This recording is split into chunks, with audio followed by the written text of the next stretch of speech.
Scotch versus the world. It's quite a lofty title, isn't it? This is part two. The first time that we did this, we looked at kind of entry level Scotch whiskies. And that seemed to work out okay. It was good fun and it stimulated a lot of discussion.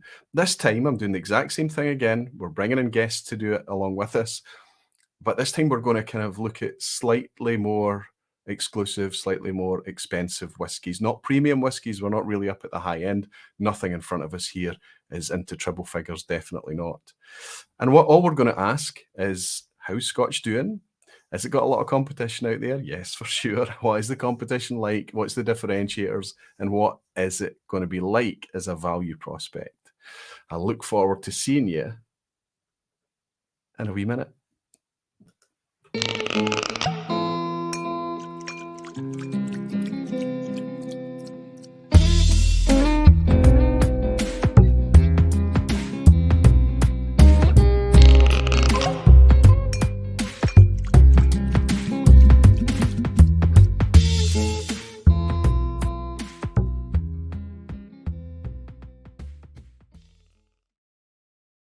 Hello, whiskey folk. Hello, everyone. Welcome to the vPub. Welcome to another Thursday.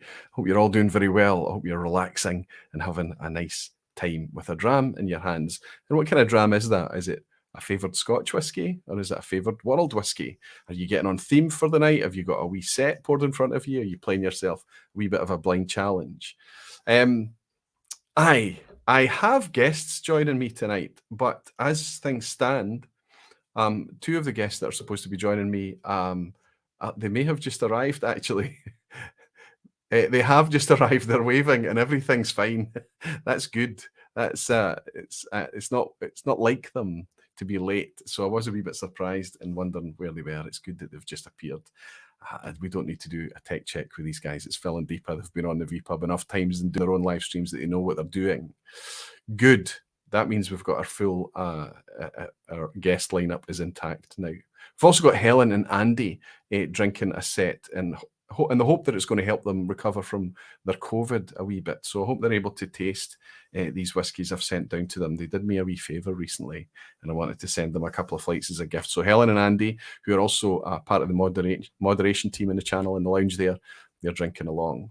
Then I'll get to welcome Rachel and Jen from the Grail, who I hope you know from their YouTube channel. But if you don't, you'll get to know them tonight. They're fantastic fun, and you'll get to meet Phil and Deepa again. Two of my friends and just two of the most charming people, not just in whiskey, but on YouTube, I think. Anyway, we'll welcome them in a wee bit later. And now I'll jump into the lounge and welcome some of you beautiful whiskey folk and dedicated barflies. 236 of you in already, and it's very, very early. I really appreciate the support. Thanks for turning up. I hope you're all well. Yash Desai is in saying, good evening, Roy. Good evening, barflies. Yash, it's good to see you, my friend. There's a couple, that looks like a couple of new members have joined. Sandy McDonald has joined the barflies. Fantastic, Sandy. I thought you already were a member. I don't want to miss these. The Dramlog has joined the barflies tonight. Welcome, Dramlog. Thank you so much. And Whiskey and Wine Trails has also joined barflies. Just to let you know what that is, if you're watching on a desktop, I don't think it works on a mobile, maybe on a tablet it might, but there's under the viewing window here on YouTube, there's a join button. And if you click that join button, it's $1.99 a month and euros, dollars, pounds, whatever your currency is. And it means that I don't ever monetize the videos. I don't ever monetize the vPub. It's free of advertising, and it's kept so by the dedicated barflies. Thank you so much. And you get access to all the cool little coloured emojis and little whiskey glasses and things. Enjoy. Thank you guys. Thanks for joining and supporting. Jesse is in tonight. I guess it must be Jesse. Artin Salo, I think it's that I would pronounce that with a soft G, wouldn't I? But we'll call you Jesse if that's okay. Good evening, Barflies and Aquaviti. Good evening, Jesse. James DeGulio is here. My friend Stefan Novak. Fantastic. Pete Ed Frank. Seb K. Good to see you, Seb. I hope you're well. Michael Wood. Good to see you, Michael. Welcome back.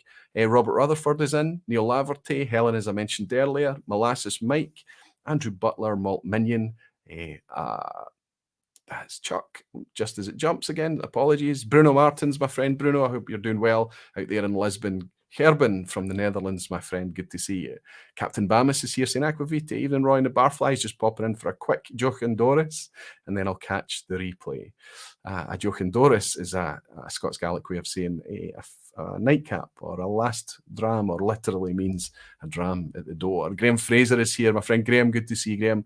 Looking forward to tonight's vPub. I know you are, because you obviously know Jen and Rachel very well.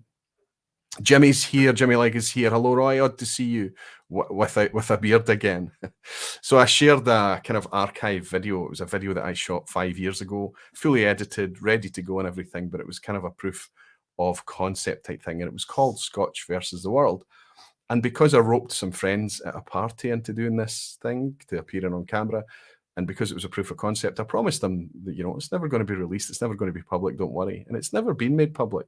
So there's this old video, an old Aquavite video, me pre-beard. And I just shared it with patrons because I thought they'd get some fun out of it. So yeah, if you're a patron and you haven't caught that yet, there's a link in the latest Patreon post that you can go back and enjoy some vintage Aquavite. It was good fun for me to watch it again, Jimmy. I'm glad you enjoyed it. Gordon Fraser's saying the very finest of evenings. Good to see you, Gordon. It was good to hang out with you last night, my friend. Good to welcome you in here. Peter Box is here. Good to see you, Peter. Mark Slinger, Whiskey Julian. Mark celebrating being a member for 20 months of the Barflies, saying good evening for the vPub. Good evening to you, Mark. Jed Smith is saying, evening, Roy. Glad to be back after a couple of weeks. Glad to welcome you back, buddy. I hope you've been well and not working too hard. And Helen is saying, evening, sir. Drams poured. Falsgraf sends his apologies. He'll catch up on replay.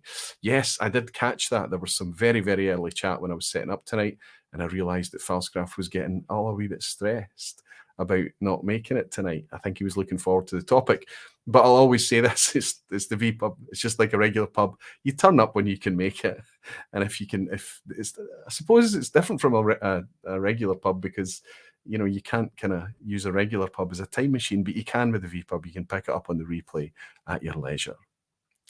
Good stuff. It's wonderful to welcome you all. I'm going to just get straight into things tonight, because when I've got guests on and they've got so much to share and so much experience and opinion and things as well, these vPubs can go on a wee bit. If you find yourself thinking that that's happening, have a look underneath. You can scrub across the timeline if you're watching on the replay, of course, and I'll have cut this up into chapters to take you ahead to the salient points, such as the reveal and all of those things, if you're up for a bit of express viewing. Anyway, welcome everybody. I'll raise this glass of whatever it is and say, Slancha, welcome. I hope you're all doing very well. Cheers.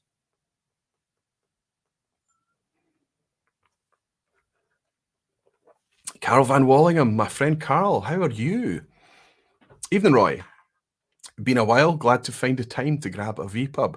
Carl, you know, it has probably been a little while, buddy, but your face and your name is still so familiar to me. And I remember getting that chance to meet you in Edinburgh. Fantastic. Welcome back, my friend. I hope you're doing well. Carl, I believe, is one of our Belgian barflies. There's quite a few of them over there.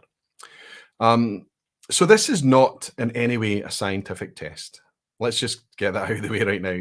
We're not going to prove anything tonight about the health of Scotch, how it competes against world whiskies or anything, but we will hopefully stimulate a lot of discussion about that very thing. I have 5 blind drams in front of me. They're not blind for me, they're semi-blind. I've poured these and shuffled them around. One of them is very obvious to me because of colour. And I've just genuinely just decided, let's put these, it's a hard thing to do, to decide what your favourite is to your least favourite, but let's just try and commit based on how they taste tonight. There's only one Scotch in that lineup, and the 4 other drams are mixed whiskies from across the world. And the discussion here is that we find ourselves in unprecedented times. If you just look at the Scotch whisky landscape, there's never been a time with this amount of choice ever. It's never existed before. It's wonderful if you're a Scotch whisky enthusiast. But we also find ourselves in a place where we've never had to pay so much to enjoy it either. I mean, it's fine. There's an argument that for years Scotch was undersold, and now it has to kind of catch up a little bit and claim what it deserves and what should be paid for such a fine spirit and all of these things. So that's what we're going to look at tonight. Okay, if it is really a fine spirit, what about all these other fine spirits? There's an explosion of whiskey in England and in Ireland, right across Europe, across Asia, across the New World, everywhere. Everywhere you look, somebody is setting up some kind of distillery to make some kind of whiskey, it seems. So with that onslaught of new whiskey and new flavour and new choice, what is going to differentiate Scotch? What's going to make it unique? What's going to make it have a value proposition this year, next, and for years into the future? There is something I think that Scotch still has that's pretty unique, and hopefully we'll get a chance to talk about it tonight. But what I want to do is bring in my guests, introduce you to my guests, chat to them for a wee bit first. Hopefully they're backstage working out what their favourites are and working out what they like and what they don't like. And after I've introduced you to them, I can let them drop back and contemplate their notes and things a wee bit further. And then we'll bring everybody in together and work out what we think of these whiskies and have a general discussion. Pierre Croft is saying, good evening, Barflies. Good evening, Roy. Good evening, Pierre. It's nice to welcome you in. And Neil Sengupta is in as well. I love bourbon, but can't find so much here in England. It's one of the kind of caveats, isn't it, Neil, that we have to talk about. There are whiskies that I have shared that we will struggle to buy here in the UK. There are whiskies that I will talk about that you will struggle to buy wherever you're located. It's not a vPub to try and encourage you to buy any specific whiskies. No vPub ever does that. But tonight it's to try and have as varied a lineup as possible. Like I say, these are not entry level tonight. They're slightly more exclusive, you might say, slightly more pricey. But I believe none of these slip into triple figures under how I understand it anyway. Warner, the one glass man, is just joined the Barflies. And Warner, I think you're talking about heading over to Scotland in a few weeks' time as well. It would be really cool if we were able to raise a glass again, my friend. I hope you're doing well. So let's reach out to my first guests. I'm going to actually reach out to my guests who weren't there before we clicked the go live button tonight and just make sure they're okay. So I'll ask for a thumbs up from Deepa and Phil. And yeah, it looks like I've got a thumbs up. And bring them in and see how they're doing. Let's get the right background up first. Hello, hello, hello. Did you have Deepa? Hello, hi. Good to see you. Good to welcome you. Did you have some kind of drama this evening? No, we were just absorbed in tasting all the whiskies. Then we were like, oh, hang on, we haven't even logged in yet. Well, no, that's good. That's good. At least you were doing your homework, right? We were working. We were busy working. That's why we were late. And thank you so much for being on brand. Thank you so much for we're in matching uniforms tonight, buddy. I met this guy in Glasgow and he had a spare shirt for me. Yes, I did. That was a treat. And I know, just tell us, give us a 30-second summary of what happened to you during your trip to the UK. It was sad for you. Well, we were visiting friends and family, but with a dedicated cause of getting to Springbank to do the all-day barley to bottle tour. And we literally drove into Campbelltown. We were a bit sniffly. We thought we'd better cancel the tour for today, get a COVID test, and we were positive. And we ended up camped out in Campbelltown for 8 or 9 days. But there was one benefit. You can buy a cage bottle, one per person per week. We got 4. And because we went into the shop to cancel, we were wearing our masks because we were suspicious. We did pick up some bottles, and then it was a week later we came and we could get another one. But there's another story, Roy, that you haven't heard yet. Okay. We driving the rental car back down. We're staying with our friends overnight in London, and we come out in the morning, and the whole front right wing of the car is smashed in with the wheel all crushed into the to the car. It was like undrivable. We phone the rental company and say it's undrivable. They say, we'll pick it up, but we're not giving you a new one.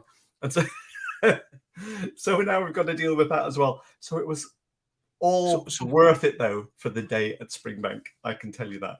Well, that says a lot for the folks down at Springbank, doesn't it? Sorry, just what day did the thing with the car happen? That would have been after I saw you. You know, we drove from when we saw you down to London. It was the Sunday night, I think. Okay, just the weekend after you were here. Yeah. Oh my goodness. Yeah, let's write off that. I'm glad that you had a good experience at Springbank to try and recover the holiday for you. It's putting a lot on a wee distillery's shoulders, but it seems like they pulled it off. They certainly did. I mean, I hope that everybody that's watching tonight know who Phil and Deepa are. Okay, I hope that they know who you are. But Phil and Deepa have got this Whiskey Tube famous video that came out in 2018 where they had been bitten by a bottle of whiskey and they decided to do a kind of video documentary of them buying a bunch of whiskies to start their whiskey journey and literally go through as newbies, right? As completely naive newbies, and just rank them from the beginning.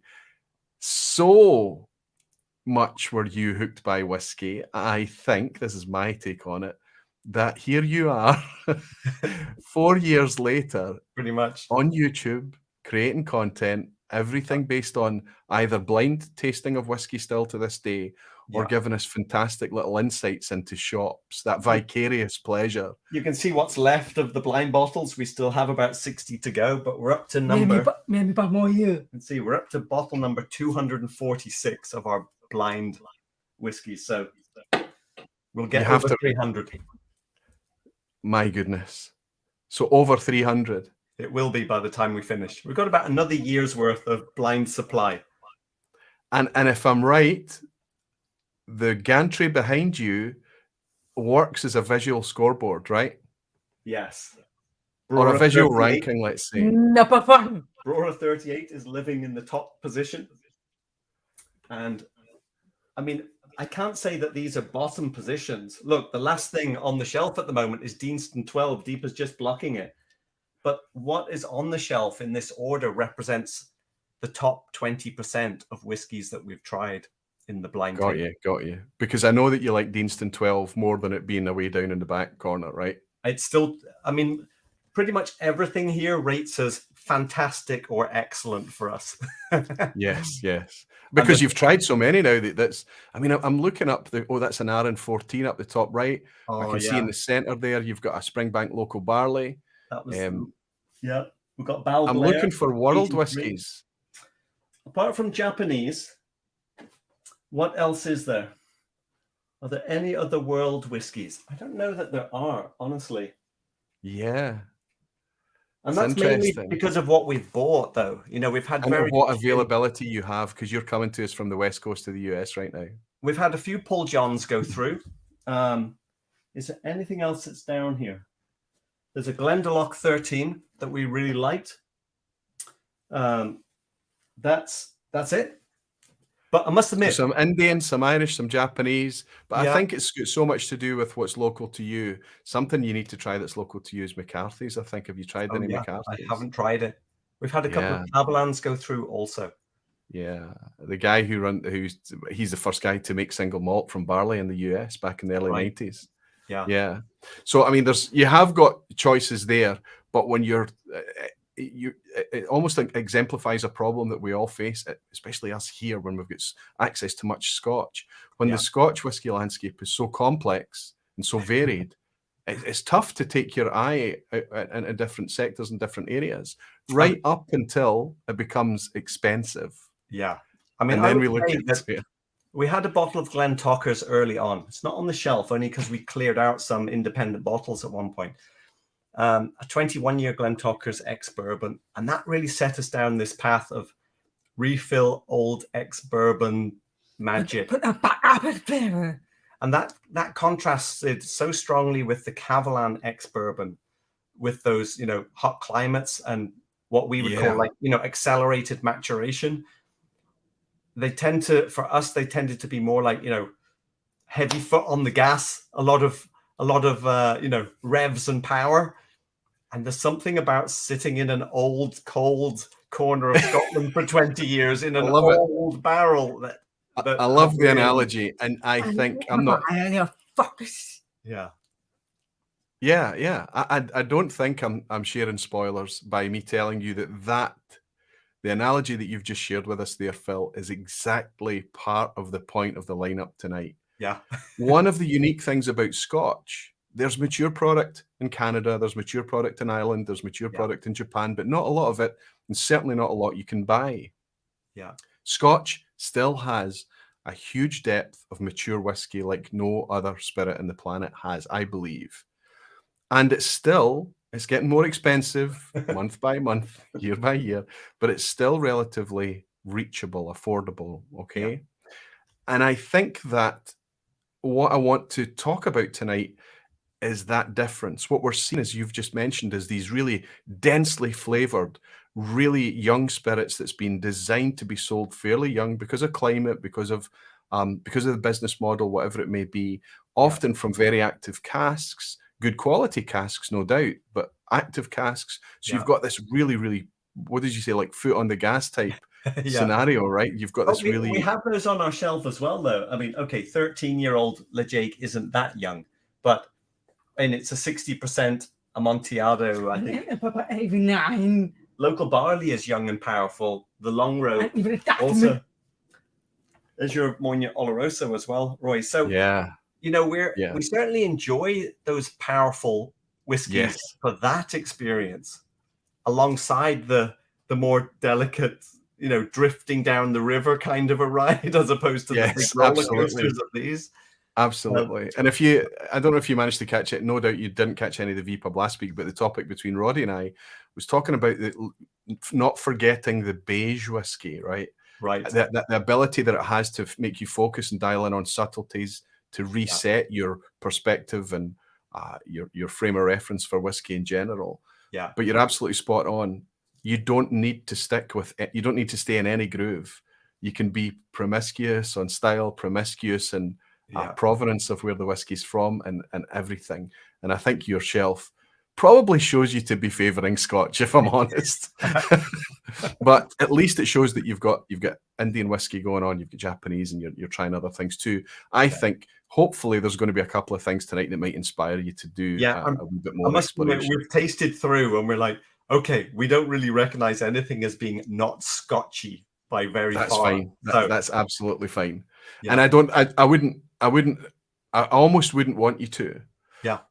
But it's just a case of put the car that you're sitting in, Phil, place it into neutral, recline the seats a little bit, and just relax with these, and just let it go, and just see what we tease out, see what comes out. Okay, Fantastic. There's no tests, there's no challenge. This isn't a blind challenge, so there isn't a challenge or tiers to go through. All I'm going to ask for you when I bring you back in again is to ask you for your rankings by color, first to last. Yeah. I've got a key for everyone watching. I've got a key, and I'll drop the link into the chat for that, so people can see what we're drinking just in a wee minute. And through the night, I'll update the colors of how we're ranking it with Helen and Andy's, who's sipping along in the background as well. Right. Okay, I'll let you continue your studying. I'll let you drop back in. I'll ask you for a thumbs up before I bring you back in again. I'm going to bring in my other guests, and then after that's done, everybody will just get on screen together and start the chat. Okay. Fantastic. So glad you could make it, guys. I'll see you in a wee minute. Cheers. Cheers. That is a huge relief that Phil and Deepa have made it good. And I'm glad to hear that all that was happening is that they were stuck and transfixed by the whiskey they were tasting. First time on the vPub for the next guests that I'm going to bring into you now. This is a weird story. The community are saying to me, "Oh, do you know Jen and Rachel at the Grail? Do you know Jen and Rachel?" And you eventually get asked that so many times that you think, "Oh no, well I've heard of them, but I didn't know them." And then eventually I met them at the Glasgow Whisky Festival at the start of the year. And then from then I discovered that they're hosting lots and lots of community tastings. They're doing lots of great things out of their shop there in Calendar. And they've also got a YouTube channel, which we'll be able to share with you tonight. But this is the first time they've been in the vPub. And I reached out to them and say, "Do you know what? You fancy coming on?" It's, "Hi, we fancy coming on the vPub." So I thought this was as good an exercise as any to introduce you to. If you're good, girls, just hold up your thumbs, and I'll bring you in one at a time. Fantastic. We've got Jen and we've got Rachel. How you doing? Welcome to the vPub. Welcome to the vPub. Thank you. All the better for being here this evening. Sorry? All the better for being here this evening. Very excited. Good. And you're not on a curfew, are you? You're staying with us till the end too. Yeah. Oh yeah. We only for the quiz. We need to stay for the quiz and the chat, but we've got to stay for the quiz. Well, we'll do the full vPub experience tonight then. We'll do the full challenge thing. I did say it's not a challenge, didn't I? We'll go through all of that. We'll have the chat. We'll do the quiz. We might even play a wee game of Is It a Speyside? Have you ever heard of such a thing? Oh, no, I don't think so. Okay. In that case, you'll get to spectate. Maybe I'll ask Phil if he's listening in the background. He can grab a bottle of whiskey so that we can play a wee game of Is It Speyside. I've just thought of that just now, so you'll get to see what Is It Speyside is.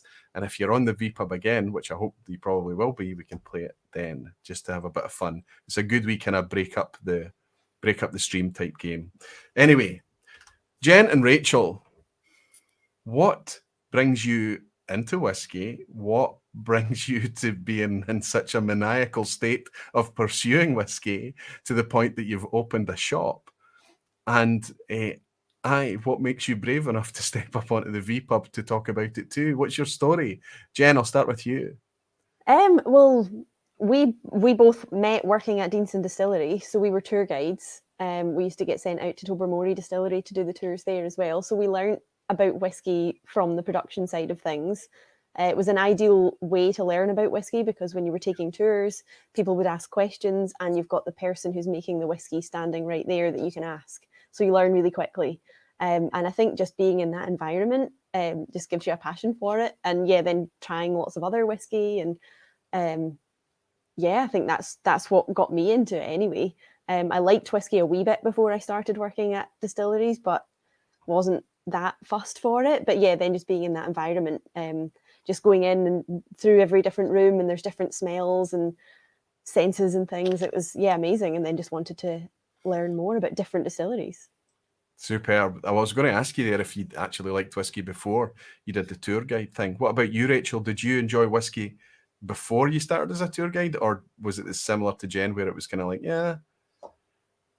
No, absolutely not. So I was 20 when I got that job and I didn't like whiskey at all. I lied to get the job, to be honest.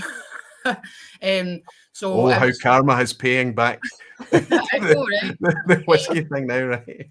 So I remember I was that was like a part-time job I got while I was at uni, and I remember driving. My dad drove me to the interview, and he was like, "You need to get this job, Rachel. Think of the discounts. You need to get this job."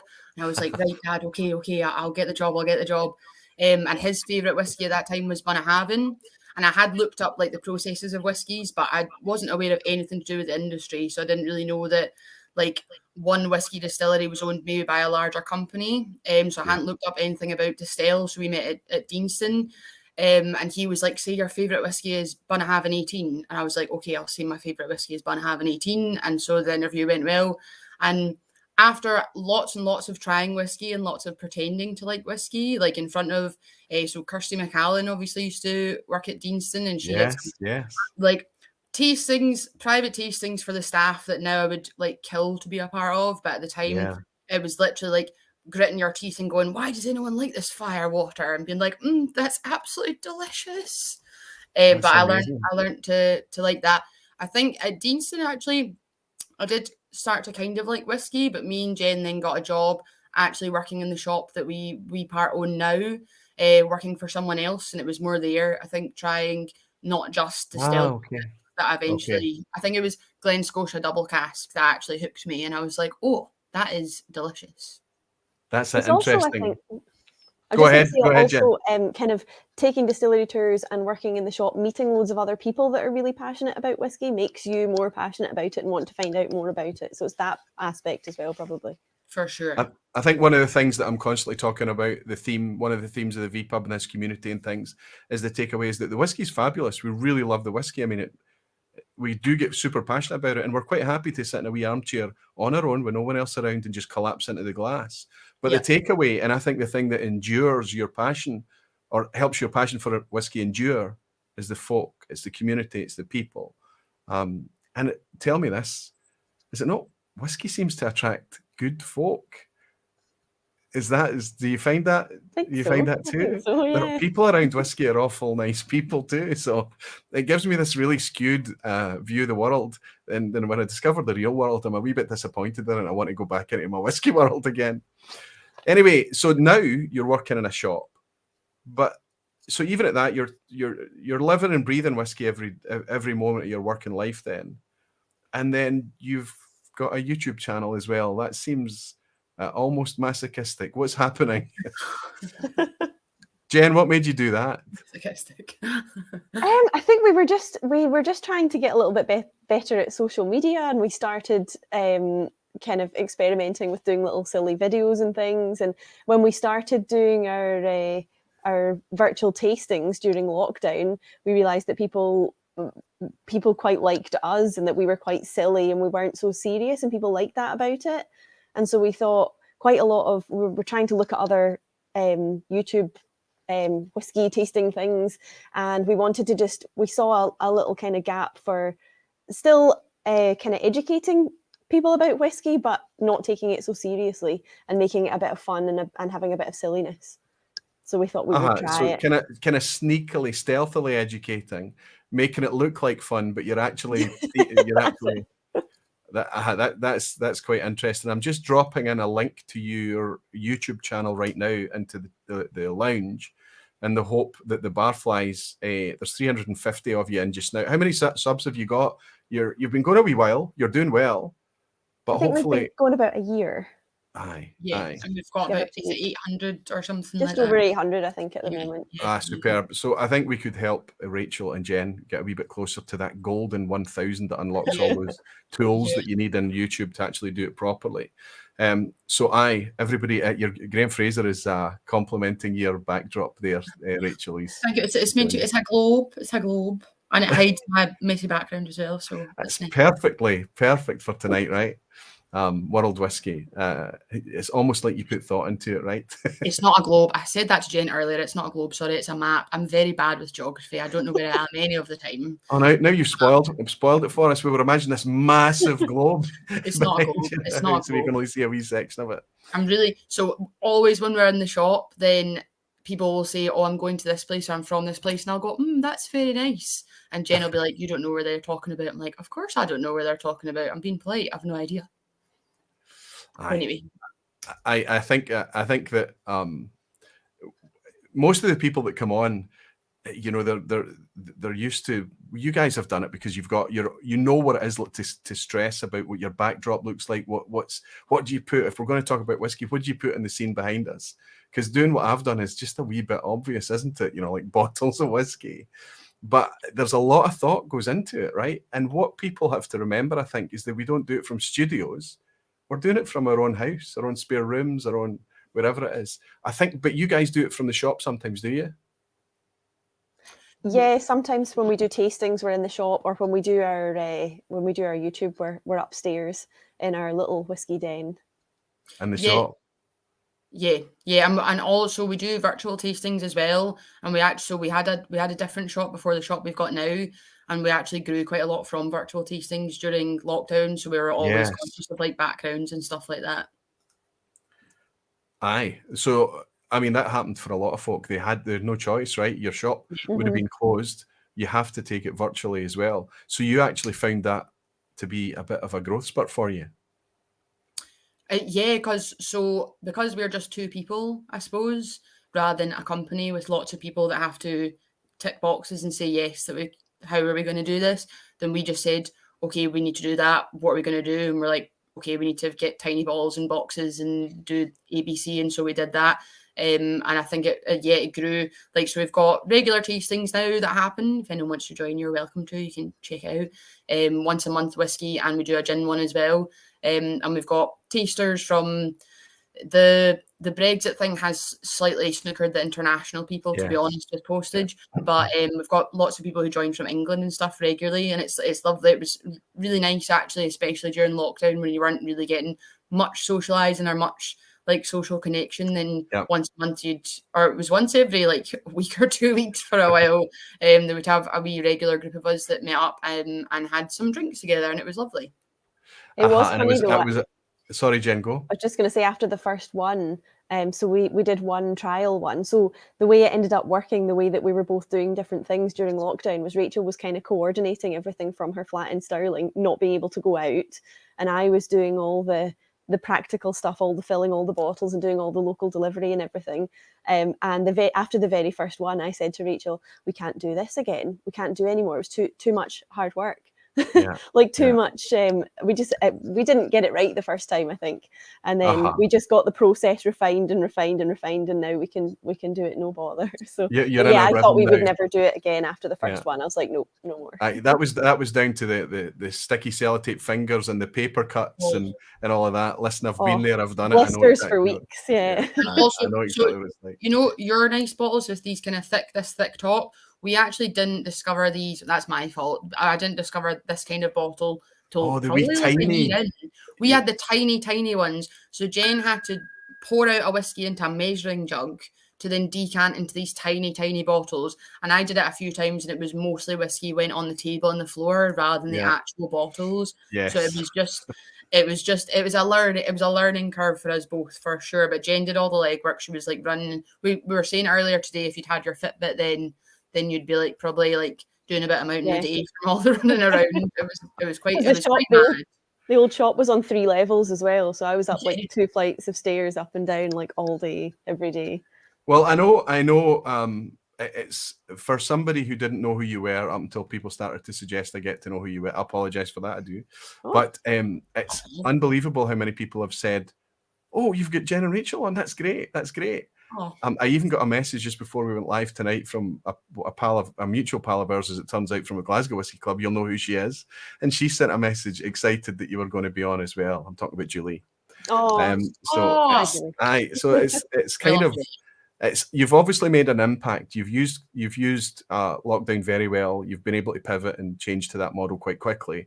And I guarantee you that you've probably given a lot of folk a really fun lifeline as well. So I hope that you have got it down to a rhythm and you're enjoying it. Let me ask you about the shop though. I've given you 5 whiskies tonight, okay? Only one is Scotch. What's the ratio of world whiskies you would be selling in the shop? Rachel? Oh, like selling in the shop, even what we have in the shop is probably, I would say, not more than 20%, maybe even less, of world whiskies. That's still more than I expected. Yeah, it might even be nearer 10%. So considering as well where we are, calendar is a bit of a tourist destination. So tourists want Scotch whiskey when they're in Scotland, and we have even had people come in and be like, well, why have you got Japanese whiskey here? I'm like, well, because we're a whiskey shop, obviously.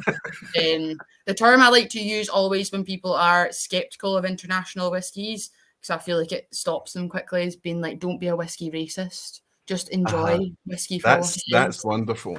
I mean, we can all admit whatever our favourite thing is, whatever groove we find ourselves in, we can always just say, oh yeah, my favourite thing is bourbon, my favourite thing is Scotch, whatever it is.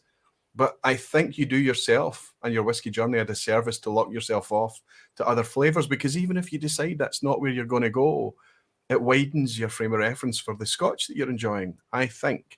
But I bang on about that every week, so folk watching they'll be wanting to hear more from you. So I think the best thing to do then is let you guys go back into the background, double down on your notes, your ranking, make sure you're comfortable with it. And in a wee minute, I'm going to bring all 4 of you in and we'll do the ranking together. I've kind of locked down mine, although I'm struggling with the last 3 just now. I think they're interchangeable. Some nodding heads, right? So I keep changing it every time I try them. I'm really struggling. But yeah, that's okay.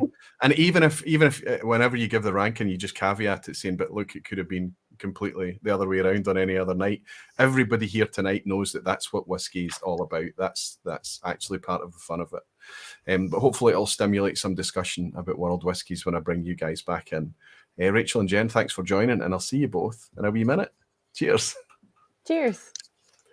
Terrific stuff. What a story, eh? They turn up and blag their way into a job. I'm not sure that Jen had to blag her way in. I think she liked whiskey. But from blagging your way into a job as a tour guide at Deanston so you can get your daddy some discounted whiskey to ending up making a living out of it. It's just that whiskey's kind of full of really cool stories, I think. So I've dropped in the link to Jen and Rachel's channel a few times. I'm going to drop in Phil and Deepa's channel link now as well, because listen, I know that hardly any of you are not going to be like not know who they are. Everybody knows who Whisky Mystery is. Now, I think I'll drop it in anyway, because for those of you who don't, you'll be able to catch some of the fantastic content that Phil and Deepa are sharing with us. Their blind tasting and their vicarious over-the-shoulder looks at shop shelves up and down the US and anywhere they travel, honestly. Jimmy Legg is saying 950 subs now for that would be for Rachel and Jen. That's great. Hopefully that's going to give them the impetus to kind of keep that thing going. And there's a wee funny line that they shared. Actually, I was watching a video there, so I'll mention it to them when they come back in a wee bit later. But I hope you enjoy them. It's just the two of them sitting on a couch chatting about all things whiskey, just random whiskies they have in the glass. And it is like two pals just sitting and gassing about whiskey. Great stuff.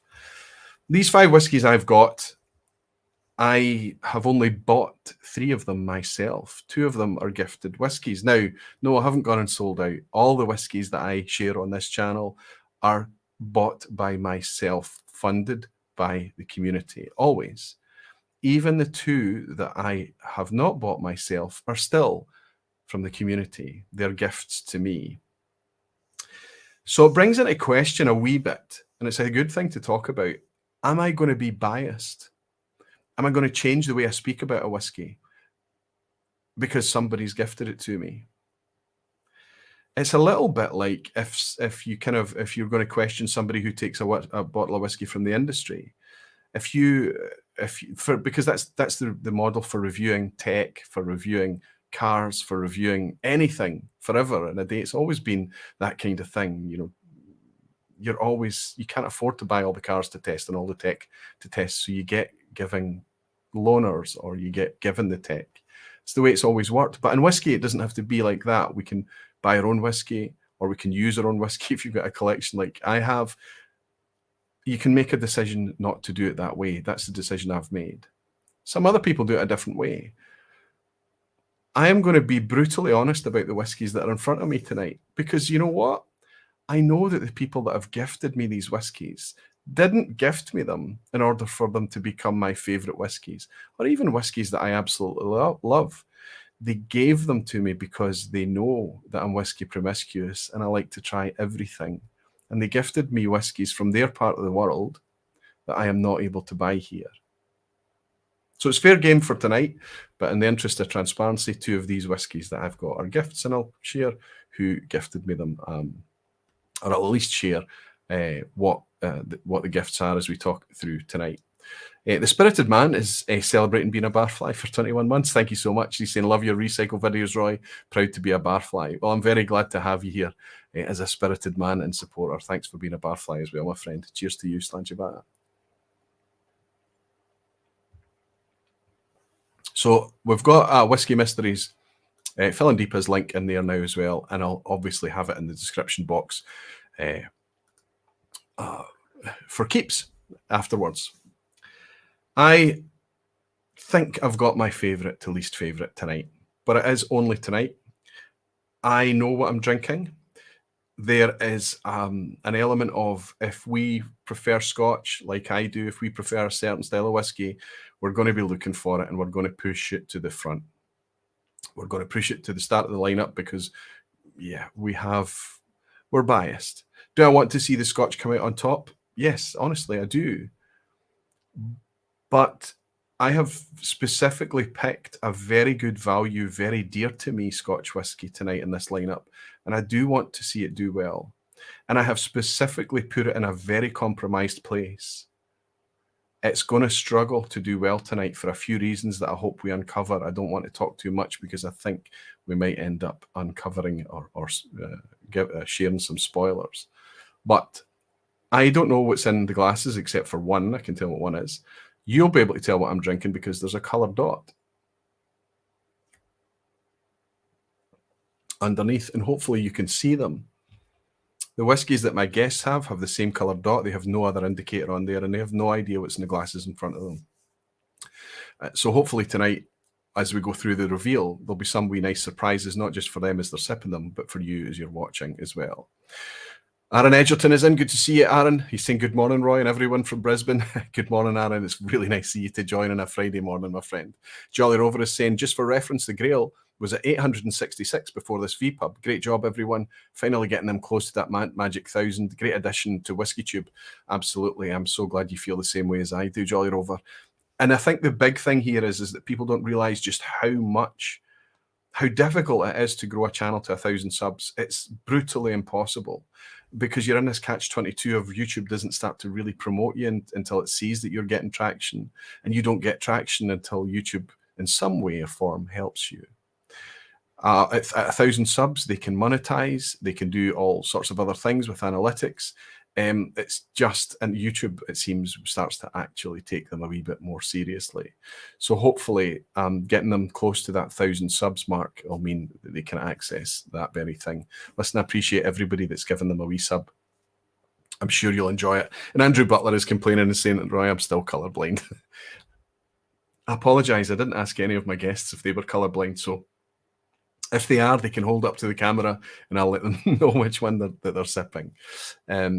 Guys, if you're struggling to keep on top of the glasses, I realised I didn't send you out, my guests I'm talking to, any coloured dots, but if you peel the coloured dot off the bottle and stick it on the glass, you should be able to keep yourself right. David Larenko saying, despite wherever in the world whiskey came from, what do you do when a fly goes in for its last swim? Happened yesterday and I'm still furious.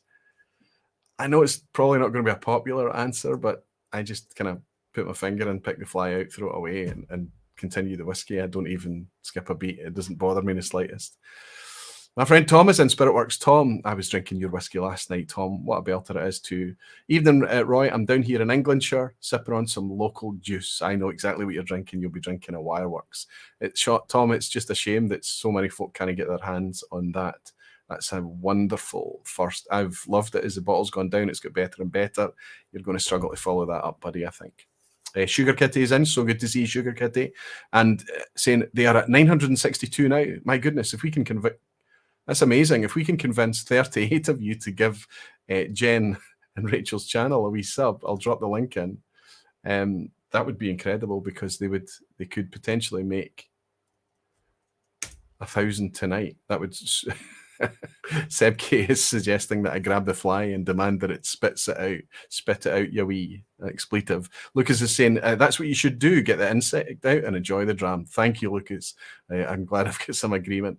Using the letters, says Luna Aaron, is an actual option, or numbers, or a combination of both. I remember when the Scotch test dummies used letters a long time ago and they never did it again. It fell into hilarity. When they started to ask each other if they preferred their B to his A and things like that, it got a bit ridiculous as the night went on. So yes, I do appreciate the colourblindness thing, but it's just for the sake of marking it out tonight. Hopefully it'll work. Roof from Arizona saying I actually didn't spot the fly and thought it was a bit of cork initially. So you just kind of you just sip it down. Yeah. It's protein, Drew, hopefully. Although in Arizona, there might be some ugly protein flying about in the skies. Stoogie, that looks like a new name. Aquavita Virtual Tasting with Jen and Rachel was one of the highlights during lockdown, and we are still doing them. Stoogie, I think I recognise your face. I wonder if you are you Stuart Gillespie? We're just under a different name. That would be amazing. Anyway, Helen is saying a true Scot would ring the fly out. You're right. And Benny Fries is saying if the flies are paying for the drams, of course I'll share. That's what it's all about, right? But the flies are not. They're just trying to steal, aren't they? Yeah, time for a dram. Gregor is in, and he's actively beating the drum for Jen and Rachel's sub count. 981 subs. More. Terrific stuff. Okay. Let's just get into it. Let's get into figure out what our guests thought of the 5 whiskies. I'm going to take you through mine. And I'm going to not talk about the one that's obviously a standout until closer to the end. I'll go from what I've put in number 5. I know what's in these glasses, but I don't know what order I've put them in. But this one is distinctive to me. I don't want to lead my guests too much, so I'm not going to sip from this and show the colour. But number 5 for me is probably the cleanest, the most linear, and the maybe easiest to drink. And I would say that I think that leads me to guess or feel confident that I know what it is. And it's only in number 5 tonight, not because it is a fantastic whiskey. It's an easy whiskey to enjoy, but it's maybe not the most interesting. Every other person that would come into this room and sip these whiskies with me would probably put number 5 much higher up the ranking. That's what I believe. My number 4 It's probably the most distinctive, and it's potentially the most challenging on the nose. I think it's an interesting whiskey, but I think there's no way, I would like to think there's no way I would ever nose this and think it was Scotch whiskey. I won't say anything else, because if I give the obvious note that it has, I will lead my guests a wee bit. Number 3.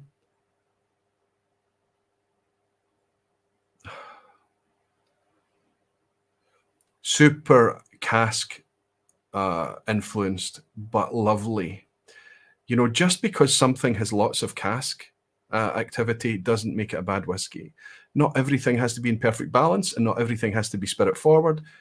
It's just that sometimes if the cask elements are tasty, and I think it is in this, it can still be a great whiskey. Phil was talking about some of the drams that he had over his shelf that were not his favourite style, the Moynol Rosso and things, really kind of big hook, bold, bass note heavy drams. And they're still up there. And this is so distinctive. My number 2, I've put it in second place. It's so distinctive that I think if this whiskey stays like this for the rest of its career, I think I'll recognise it forever. It's so distinctive to me, so distinctive. And then the one I've got in first place, I'm covering because of the colour. It's yes, my favourite style of whiskey. Cal Whiskey is saying, I'm drinking my present from Benriach and the triple distilled 10-year-old. Wow, I haven't seen triple distilled Benriach for sale for quite a wee while. Cal Whiskey, are you enjoying it? Are you getting on well with it? And somebody, Adrian Madrigal, what a fantastic name. I'm already subscribed to the Grail. I have to say I appreciate your content, but they have good reviews and are prettier. Well, thank you for your virtual dram. But your reason for choosing a whiskey channel is flawed, my friend. Adrian, I'm only kidding. I'll raise this wee glass and I'll say thank you very much for your nice words, and thank you for your virtual dram. Cheers and welcome here. Video's a part of it, I guess. Even if I came to you at the same age as Jen and Rachel are, I don't think I would have been pretty even back then. Hopefully nobody's turning up here for pretty. Fantastic. Let's bring my guests back in. Let's see how they're getting on with the whiskey, and let's rank them and see how the whiskies are getting on. I'll reach out to Phil and Deepa first. Phil and Deepa, give me a thumbs up. No, they're busy with it. Oh, yeah, I've got a thumbs up. He was mid-sip there. And I'll bring in Rachel. I'll bring in Jen. Fantastic. Okay. Sit rep. Are you comfortable? Are you in a position where you all want to commit? Yes. You comfortable? I think so. Okay, sorry, I've just realised you weren't here pre-live. Phil, Deepa, meet Jen and Rachel. Hi. Oh, Nice to meet you. Nice to meet you. Are you more comfortable? Are you still changing your mind, Rachel? Me, I'm not comfortable at all with my decisions, but I'm happy to go and say, also thank you very much for all the subscriptions, people. That is actually what we're like messaging each other, like, oh my god, we're almost at 1,000 subscribers. But yeah, sorry, on track. Okay, so you want me to give you what my favourites are from 1 to 5? Jimmy Legacy and Roy, I still say you're prettier. My eyes aren't great. Listen, let's Phil and Deepa, let's raise a wee glass to Rachel and Jen and congratulate them on making 1,000 subscribers. Oh, you made it! Yeah. Cheers. Well done, Barflies and beautiful Thank whiskey you so folk. much. You're It just got to 1,000. Thank you. Thank you so much. Wow. for joining the club. Thank you. So we start the night with a celebration, or we've got an early celebration, let's say. Fantastic, girls. Thank you so much, everybody, for subscribing to them. And congratulations, Jen and Rachel. Okay, so you're comfortable. Let's say you're ready to commit, Rachel, right? You're ready to commit. I'm ready to lose some subscribers, but that's fine. Good. And Jen, how are you feeling? I think you were a wee bit happier. I think however long I'm given, I will keep changing them so I can stick with what I've got at the moment. Phil's given a nod, and I know exactly what that dynamic is like. So let me ask you then, Jen, is there anything that's, and we can just start talking about colours now.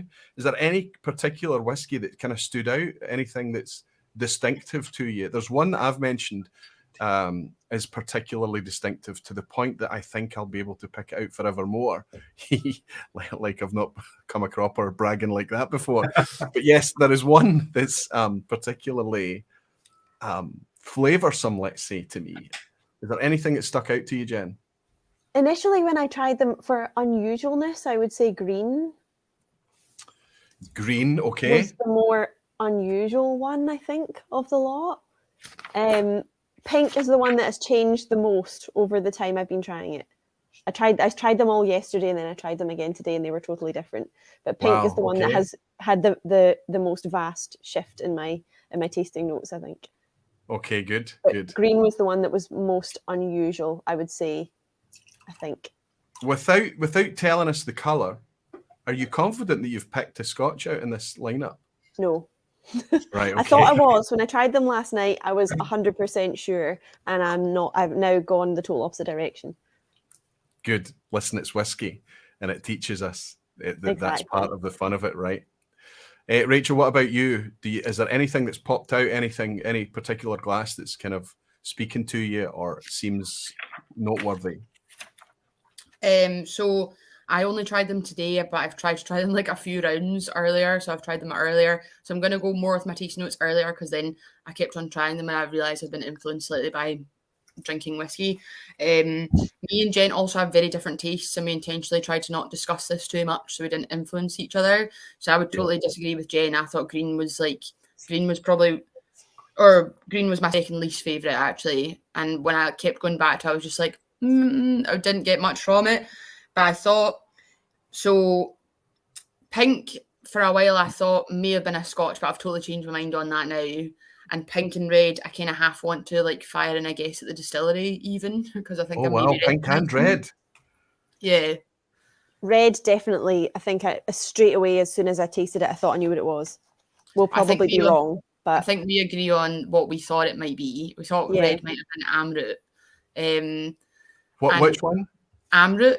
Which colour? Don't know which one. I'm not sure. You thought you know more specifically, Jen. I don't know which direction. Red. I can see why you would think amroot. But it's not. We don't have an Indian whiskey tonight. We did the last time we did this when we were kind of at the entry level stuff. We had a Paul John edited, but we don't have Indian tonight. Cool. So, gutted, absolutely gutted. That's fine. Yeah, but I like listening to what you're saying. It makes a lot of what you're saying makes perfect sense to me. And so yellow as well. Yellow really stood out for me. I thought that might have been the one you actually listed as your number 5. I thought yellow just smelled like foamy bananas to me. I thought it was really, really banana and really quite tropical smelling, which was making me think it was something aged in a hotter climate for sure. Super, and I get that completely. You're making lots of perfect sense to me. Okay, good. And pink, at first I thought it might have been a very floral Speyside, but I've changed my mind now. It reminded me a bit of Macmira, actually, because it's quite orchard fruits and light. It's very fruity. Pink is super fruity. Absolutely. Absolutely. Superb. Well done. What about Phil and Deepa? Have you got a resume for us? You're still frantically making notes and changing notes. I'm doing little paintings, Roy. This is one of the wonderful things that you get from Phil is he visualizes. Phil, do you agree with me? Do you taste colour? I do. Yep. I mean, there's definitely some pink whiskies out there, and it's not always the smoke, but Longrow 18 for some reason is purple. There's no doubt that is a purple whiskey to me. I would suggest Longrow 18 for me is burgundy, so it's pretty close, right? But it's a weird thing. Do you think have a purple number? Yeah. Do you think you taste the colour more when you know what you're drinking? When you're having a whiskey blind, do you still taste it and kind of file it under a certain colour? You know us, right? We never know what we're drinking. It's true. Yeah. And what he does is he puts together these little paintings. If you show us that again, and you often share them. I've seen you share them on Patreon, and I've seen you share them on the channel, where you've got a kind of almost like a flavour map, but you're using colour to illustrate it, which I think is fantastic and pretty unique. I also love the Jen and Rachel dynamic that's going on, where it's nice to see them almost.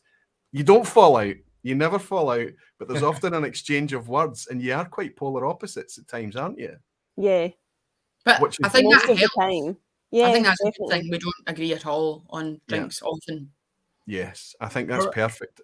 For us, we wonder if we'd explored whiskey independently and then met 4 years later, would we have completely different preferences? Because But somehow we're so lucky.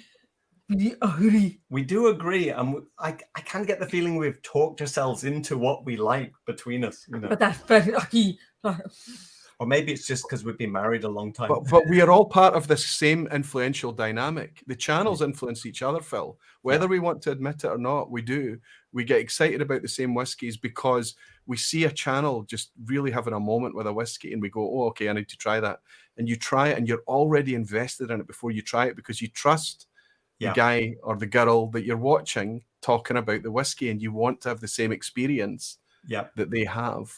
We are all part of this. And it is interesting what you say. You and Deepa coming into whiskey separately and having a completely different set of experiences. I think there's no doubt it would have ended up having a slight effect on your preferences.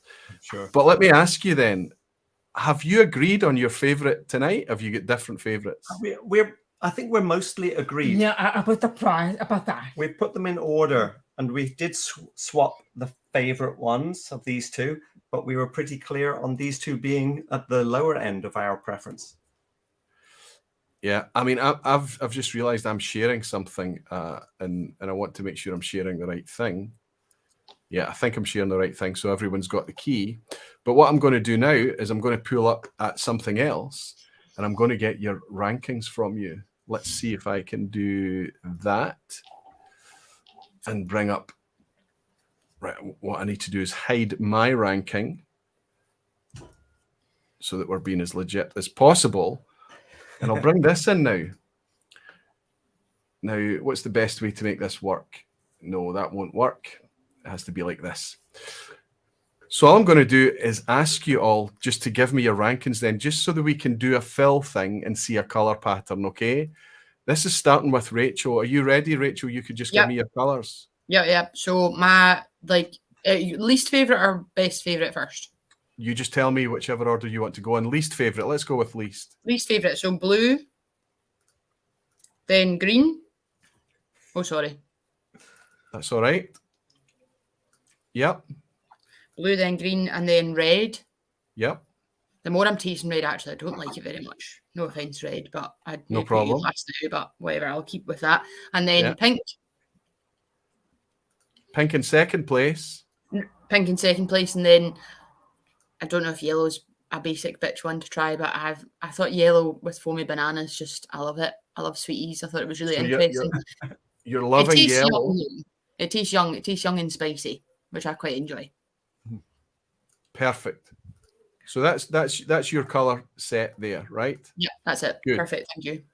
Jen, before you've got a chance to change your mind anymore, give us your ranking. Cool. So last was pink. And it went from being my favourite yesterday to being my least favourite today. Wow. So it's the way it is, isn't it? Yep. Yeah. Perfect. Second last was blue. And then red, but they could have been the opposite way around. They could have been interchangeable with each other, I think. Then I've got green second, and first for the first time ever, I agree with you, Rachel. We'll be basic bitches together. I think the yellow. Cheers, gal. So we've got some agreement there between the two of you. Your favourite, the one that's sitting in the middle, although Rachel was saying that maybe that would slip down. I think Jen kind of said similar words. Mm-hmm. Blue is close to the tail end for both of you. So that's what we have to do to get you agreeing and seeing eye to eye is to separate you. Have you sipping alone? Perfect. Okay, let's have Deepa. Could we have Deepa's? Okay, Deepa. Phil and Deepa, have you got separate? You know, we thought we might be different at one point, but we effectively are the same. So. Okay. In reverse order. So our least favorite, red. It looks like this. and we call this one smoke dust because we like to give names when we're blind tasting. I get it. Okay. Perfect. Smoke dust. Okay. In fourth place, yellow. Yellow. We call this one Spice Hollow. Very spicy and a little bit hollow in the middle, we thought. Okay, got you. In the middle. So it's mostly cask influence that's coming there, right? More spice than anything else for us. Yeah. Okay. Pink in third, and it really is pink. And that we called bubble spice because it was like bubble gum with a bit of like bubble gum rolled in pepper. Oh yeah, that's the one that's a little bit licorice. Oh, but you wrote boring. Deepa wrote boring. Boring for pink. Yeah, that's funny. I just saw that. Okay, now. the bubble gum rolled in pepper, I completely get. Okay. Yep. Second place. Green. Green. We called that one Leather and Lemons. A little bit richer, and yeah, we like that one. Leather and lemons. Perfect. And then that leaves us with blue. Blue up front. So is there any deviation between you, or you guys are pretty much the exact same as each other, right? We're pretty much the same, I think. We've ended up settling at the same. We call that one Pepper Lemons, and I think we have ranked them in reducing strength, which is surprising for us. Well, let me ask you about blue, because Jen and Rachel didn't get on with blue nearly as much, but you guys have clearly put it as your favorite. Yeah. What is it about blue? What is it about blue that you... It's very balanced. It's not aggressive. Not aggressive. It's very quiet. Quiet. I think it was going in that direction. Very, very British. Very British. maybe going in the direction of the old ex-bourbon type of thing. The first thing Deepa wrote was pear drops. And then pear drops and lemons and a little spicy. And it was just gentle and we liked it. I'm going to try again. There's a tasting note I'm getting, and I'll share it after. There's a taste note I'm getting from the blue. And it's because you look for it, right? When you're looking for it, you can find it. So, of course, caveats everywhere. I'm going to just dial in Helen and Andy's because they've sent them to me. Okay. Helen has gone number one, pink. It's good that it looks like Helen and Andy have given me different things. Number one is pink for her. Number two is yellow. Number three is green.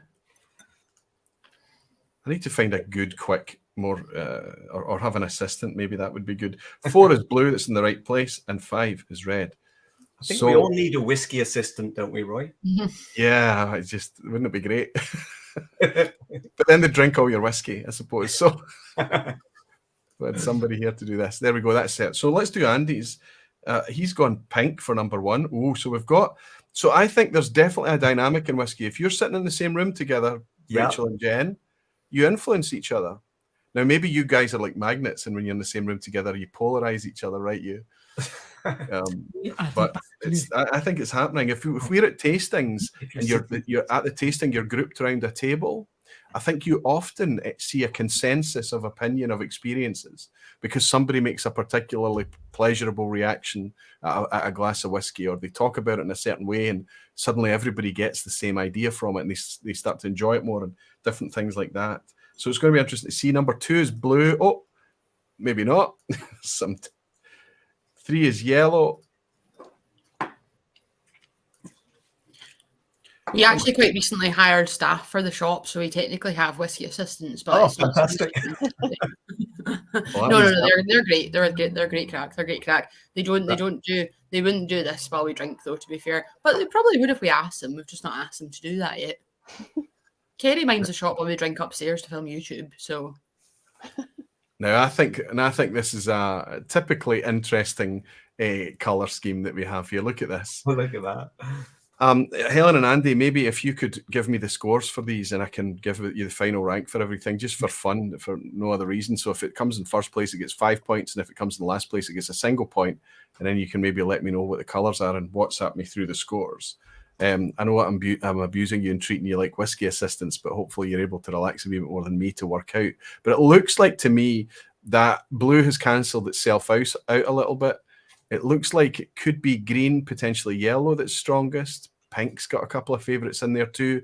The only thing that's becoming obvious to me, especially with Rachel and Jen thinking that red might actually slip down given more time, is that red is probably the least favoured. I'm gonna just reveal what mine are too. Just for the sake of, so blue's suddenly looking much stronger. Funny. Pink is got a second place from me. Yellow is kind of middle ground, although Jen and Rachel are really getting on well with the yellow. I'm enjoying it too, very much so. Red, I think red and second from last place could potentially be representative of that for Jen and Rachel, maybe too, but that's where it was for me. And the last place tonight, just because of the simplicity of it, I didn't find it that interesting. It's the type of drink that you would take to watch TV, I think, when you just didn't want to think too much. It was just very simple. I felt it was just very simple. So I put green in last place. So hopefully, I don't know if that's updating on the one that's out there. I'm just going to quickly look. I'll come back to it. I'll need to come back to it so that I can publish this slide with the one that all the Barflies are seeing in the lounge as well. So I'll add that to it offline. So there we go.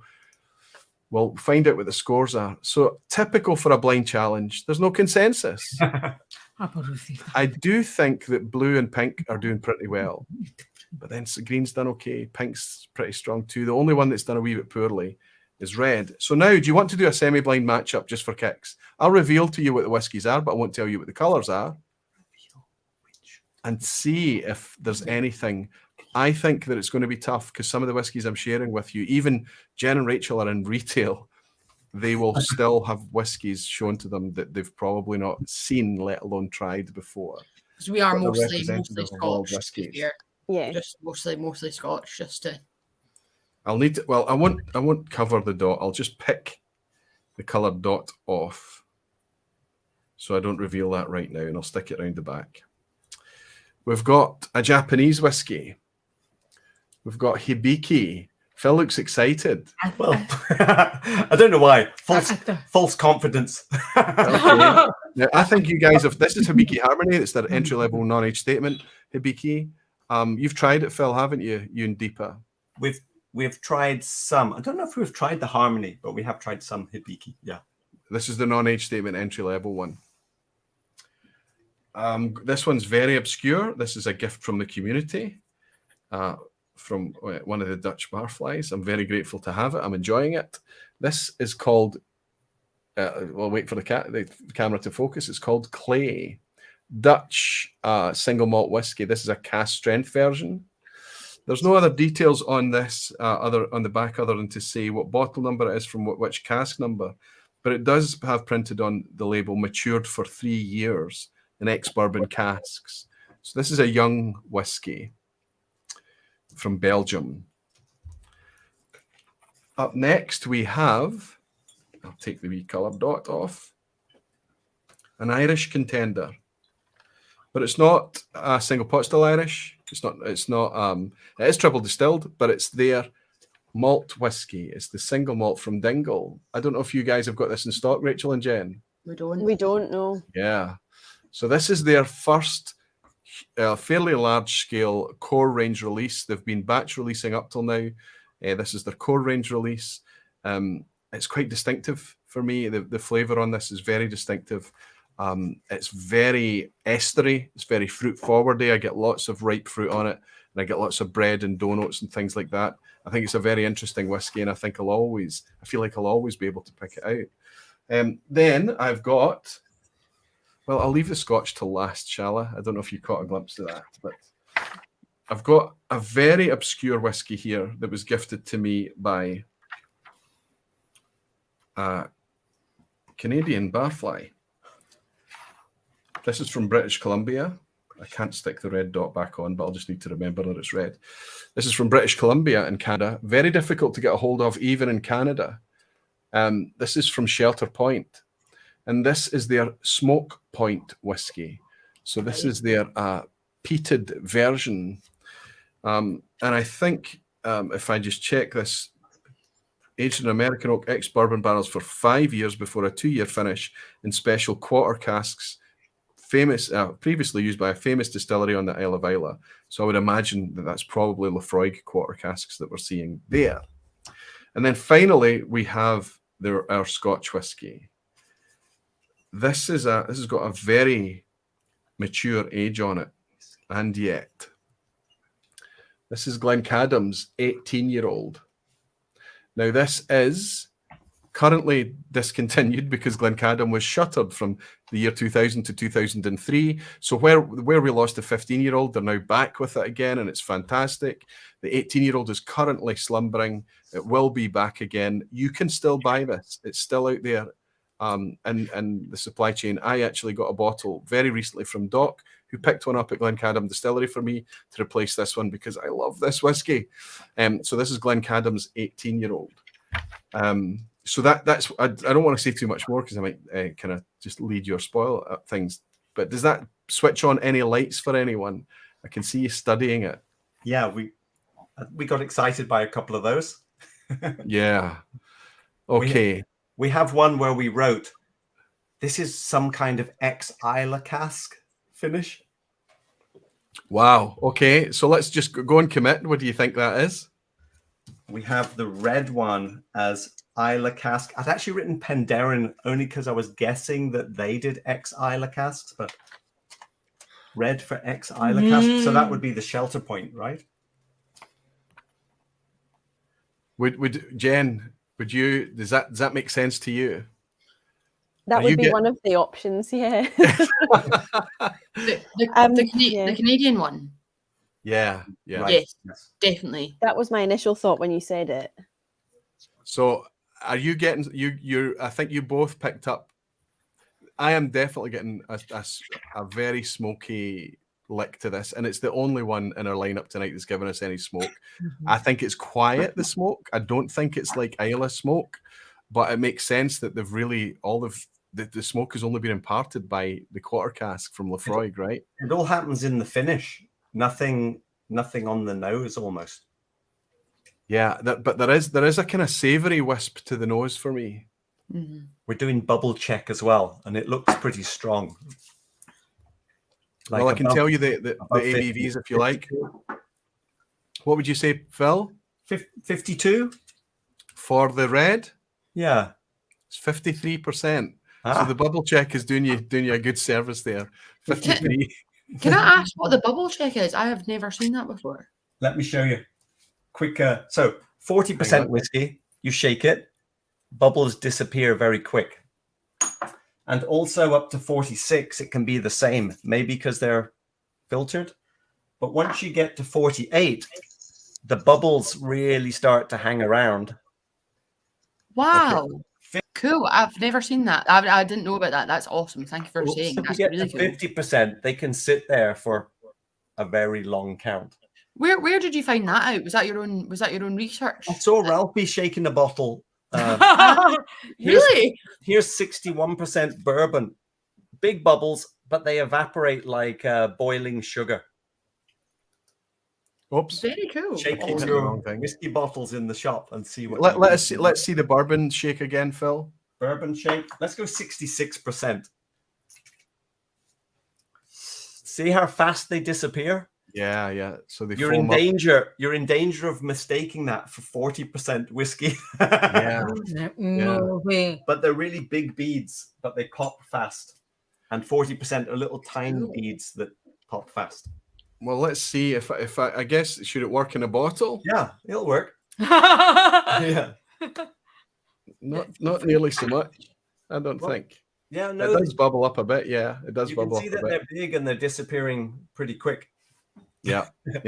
Oh, that's gonna be our new thing when we do. I remember Charlie McLean in an old single malt TV video on YouTube from about a decade ago. Shaking the glass. Yeah, that's right.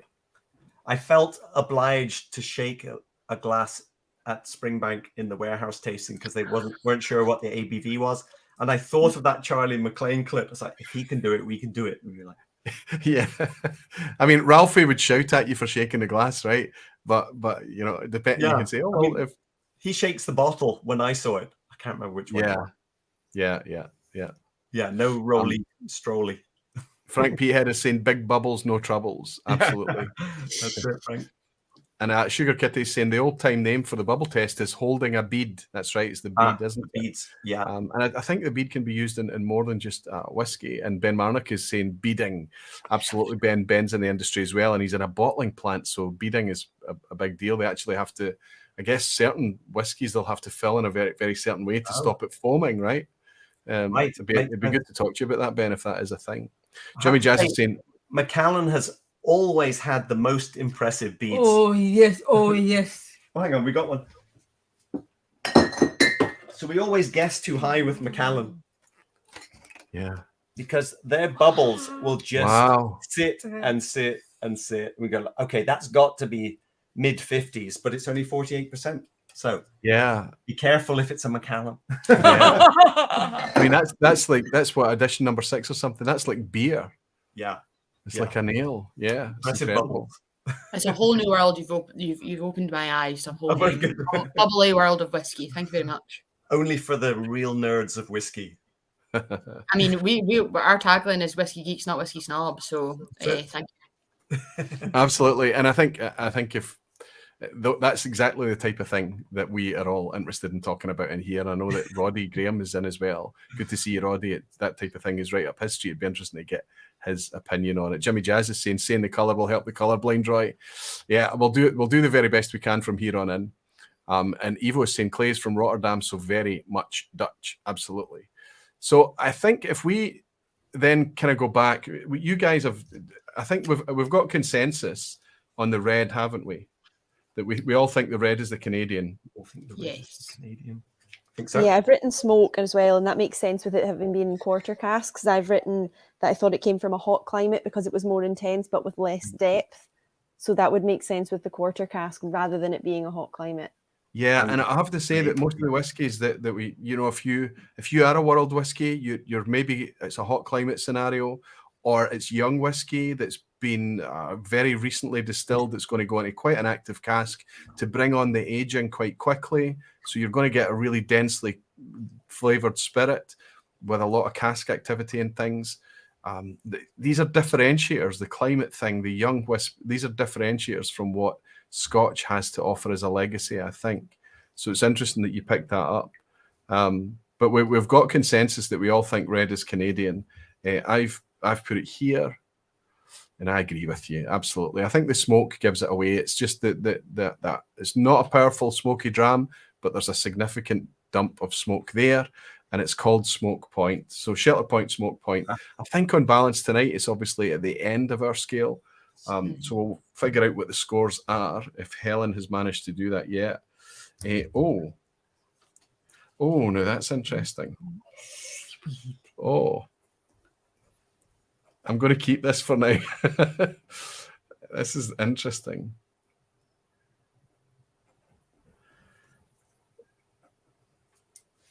I can say that red is in last place with 11 points. So potentially it could have, it's the maximum it can score is 30 because there's 6 of us scoring, 5 points each. But it's in last place. It's confirmed in last place. What do we think then about green? Green for me, I feel bad. I put this in last place because green for me was on the night. It was the kind of the simplest, but it's also the cleanest and probably the most subtle, maybe arguably. I wonder if green is the Glencairn. Is that totally? Do you think green's Scotch? I think it's either green or blue Scotch. That's what I originally, or at the very, very start, I put pink, and I don't think that anymore. I think it's either green or blue.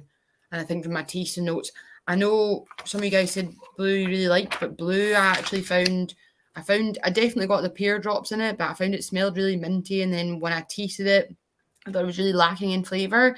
But green tastes like a nice whiskey, but nothing I would write home about. I thought it was quite unusual. I found green quite earthy, and I wrote that I got mezcal notes in it. Oh, mezcal.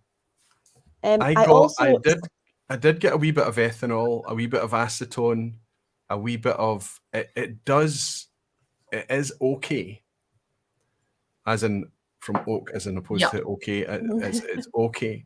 I put okay as well, and I put orangey, and I put it doesn't taste as young as it smells. And orange. I did also write cold climate for that one as well. Yeah, I think you're right, Rachel. That the kind of the sense of alcohol or spirit there on the palate is so smooth and clean, right? It's just it's a very linear delivery on the palate, and it does not taste in any way youthful, but it might make you think it's useful as you smell it. I get it completely. What about you guys, Phil? What do you think about green? What do you think about green? It's really wonderful. Wonderful. But it dropped off in the second half. But it drops off in the second half, so it doesn't sustain. Yeah. You had actually written Japan on this one early on.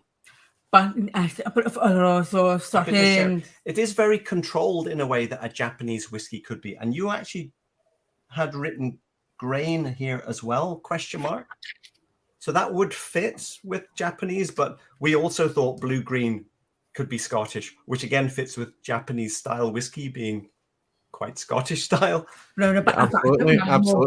It's interesting to hear Rachel talk about the blue-green switch there, and so Deepa wrote Japan. We're Japan. We're Hibiki on the green, I think. Yeah. Actually, it is more ipicky because it's a bit more dirty. It's a bit more tough. It's a bit ipicky. So Deepa's like unsure. Could be the blue one. I tend to think that the green one is quite controlled in the way that Japanese whiskey would be dialed in. To bring balance, to take away any obvious peaks, troughs, to make it as smooth and as balanced and as a clean a delivery as possible. And when I've just gone to the blue one, it's a bit more singular in its character, which I like more. So I'm sticking with Hibiki on green, but we have ranked it in our second place, which is surprising. But we had the same thing happen with Yamazaki, where we didn't think we liked it, and in blind it did actually prove itself to be something that we liked. It's amazing that you play the game, and listen, you guys are sipping it blind, but I'm semi-blind tonight, so I'm looking for the things and finding the things. Right. The big red face would be if I got these back to front tonight, right? But you know, when you're looking for something, you will find it. You will find it. I expect this whiskey to be thus, so you do end up tasting it. Absolutely. So, and we talk ourselves into it. Once you decide, even you say one thing like pear drops, then everyone, you know, you keep steering yourself at that flavor note. It's hard to. Yeah, I never got any orange in that green whiskey until someone, I think it was Jen or Rachel, said orange, and I'm like, oh my goodness, it's like a Satsuma now. It's like instantly it goes like all kind of orange peel, and yeah, it's just the power of suggestion. And I think that that's not a negative thing, by the way. I think it's one of the funnest things that you can do in company is just help each other vocalize and try and bring flavors out of the whiskey. As long as you're not all of whiskey tasting is just about bringing up suggestions of memories, isn't it? I did wonder if that's why it tends to be an older person's drink, because it reminds them of more things. I like the thought. Jen, I'm only going to ask you to commit then. What are you thinking? You were a wee bit on the fence with the green. Are you going to... We've got Scotch for Rachel, Japanese for Phil and Deepa. I don't think it's the Scotch. Would you be prepared to guess that it's Japanese or not? I would, only because on my notes, my initial tasting notes, I've written an island, ? So we'll go with that. Hey, take it. I can tell you that green is actually the Japanese. So let's go for, given the fact that we've got two here that to my mind are completely different whiskies, but they behave in a slightly similar way. I think that both of these whiskies that we have that is not Scotch kind of behave in a similar way. And then we've got one that is completely different. The one that's different is obviously the one that we've all danced around that could potentially be, is the blue. Blue is the Scotch. Blue is Glencadam, 18 years old. And I've got to tell you, right, I'd written on my paper, Glen Grant, Glencadam, question mark on here. That's incredible. That kind of lemon, what did we call it? Pepper lemons. Because we had a Glen Grant that was like this, but yeah, that makes sense. Although it For didn't catch me, it for being that and old. it's to be honest. sip by sip, it gets more and more. For me, it's like white honeydew melon. There's a bit of fruit syrup there as well that comes in, and he starts to take you to maybe not peach or apricot, but maybe like lychees and that kind of thing. I absolutely adore this whiskey. It's Yeah. so quiet. It's been sitting for 18 years, and the cask has virtually done nothing but soften the spirit. Right. What percent is this? 46. 46. 46. Okay. Just in bourbon. I Yep, guessed it's all ex-bourbon, I believe. It's all ex-bourbon. Yeah. Refill, it's not even ex-bourbon, probably it's ex-Scotch cask. I think the majority of this will be a refill cask. 18 years old, all natural. It tells us on the label there that they don't add colour, and you can see how pale it is. It's maybe like a slightly oak-aged wine, white wine. It's very pale. I have to say the bubbles are almost non-existent. It's a very Yeah. soft bubble. We thought maybe it's 43. I guess Yeah, that a cask strength liquid was what I'd put for that. Linkwood Liquid, I thought. is a very good shout. Linkwood is a very good shout. Yeah. So you think? So you thought that it was a wee bit hotter, a wee bit higher alcohol, Jen? I did think so, yeah. And I thought it might be in a virgin oak cask as well. I got like a kind of citrusy, sherbety kind of note. I don't know what the vatting uses, whether they finish a small percentage and maybe put a bit of, but I don't think so. I think the 18 is maybe one of their purer releases. And I think that a lot of the Scotch whisky industry is a wee bit nervous about releasing whisky like this because it's not funky, it doesn't have a flavour hook, and it's not bold, or it's not this. It's just this really quiet thing. And I think that for me, it's just, we've all, I hope that we've all, and certainly if Jen and Rachel have worked in Deanston and Tobermory and things, you've been in that freezing cold damp warehouse and you've sipped that whiskey straight from the cask, and you get often such a, and I appreciate that sometimes it'll be a Madeira cask or a Malaga, whatever it is, but sometimes you're able to taste that really pure, oily, thick, cool experience. And there's nothing like whiskey in a warehouse. And this Glencadam, for me, reminds me a lot of that experience. Right. I think the pear drops thing is spot on. I think the spirit is still forward here, despite it being 18 years old. We thought it was younger. We had written 10 to 15. Yeah. But sometimes you get that with a tired cask, don't you? It's still quite spirity. Yeah. Even though it's older. But we did. When was the last time you picked up a whiskey or was at a tasting and somebody held it up and said, "Here, we want to celebrate our most tired casks." 18 years in our most tired casks, right? But there is something to celebrate there. We would be so excited by that, but I don't. Yeah, it would be like, oh, really? Because all it's had is the cask has had a quiet voice. The spirit's been allowed to just soften over time, and the environment, if you want to get romantic about it, the environment's maybe had a chance to have a bit of a voice too. And I think that's. For me, I find myself being drawn more and more to that style of whiskey, but it's always cyclical, and I reserve the right to change my mind tomorrow and be right back into the sherry bombs and the blasts of peat and everything. Jimmy Legg has bought us a dram. Roy, why would you invite ringers to this tasting? Phil and Deepa are blind tasting geniuses. That's right. If you build a channel based on blind tasting, right, you're going to be able to get good at it. But here's the real challenge, I think. So we have two whiskies here. We have one from the Netherlands, and we have one from Ireland. The one from the Netherlands is slightly younger.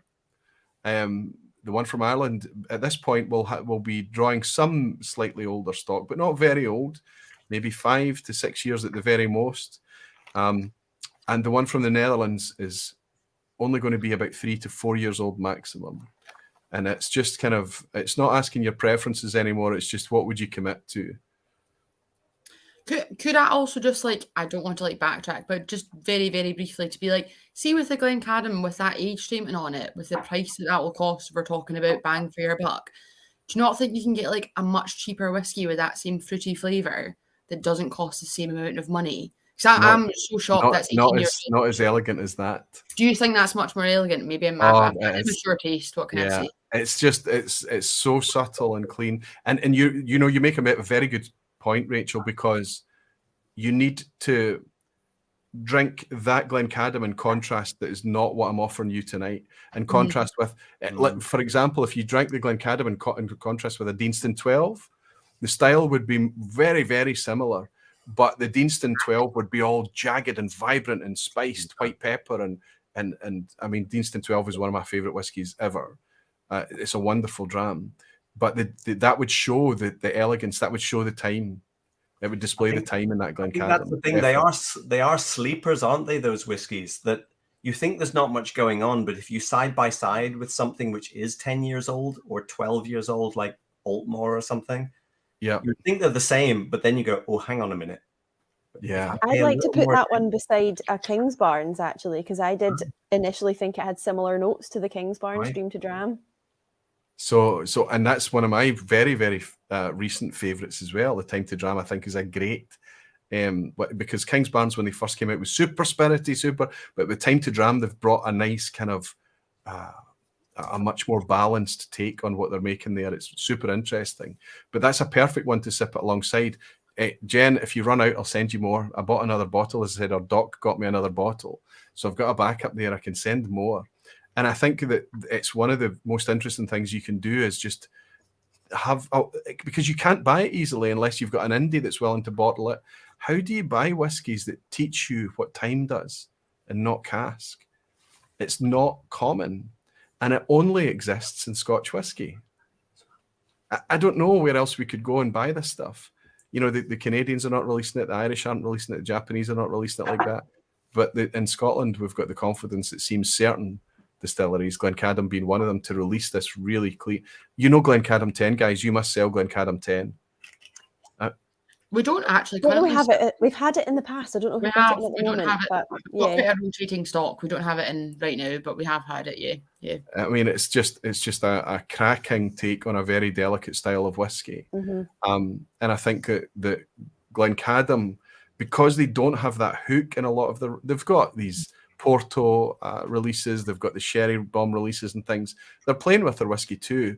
But the reason I love her, I've connected with Glencadam, is the 10, the 15, the 18, and even that gorgeous 21-year-old that I just threw in the recycling bin a couple of weeks ago.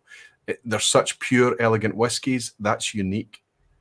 It's unique in the Scotch landscape. It's not unique, but it's rare in the Scotch landscape, and it's unique in the whiskey verse.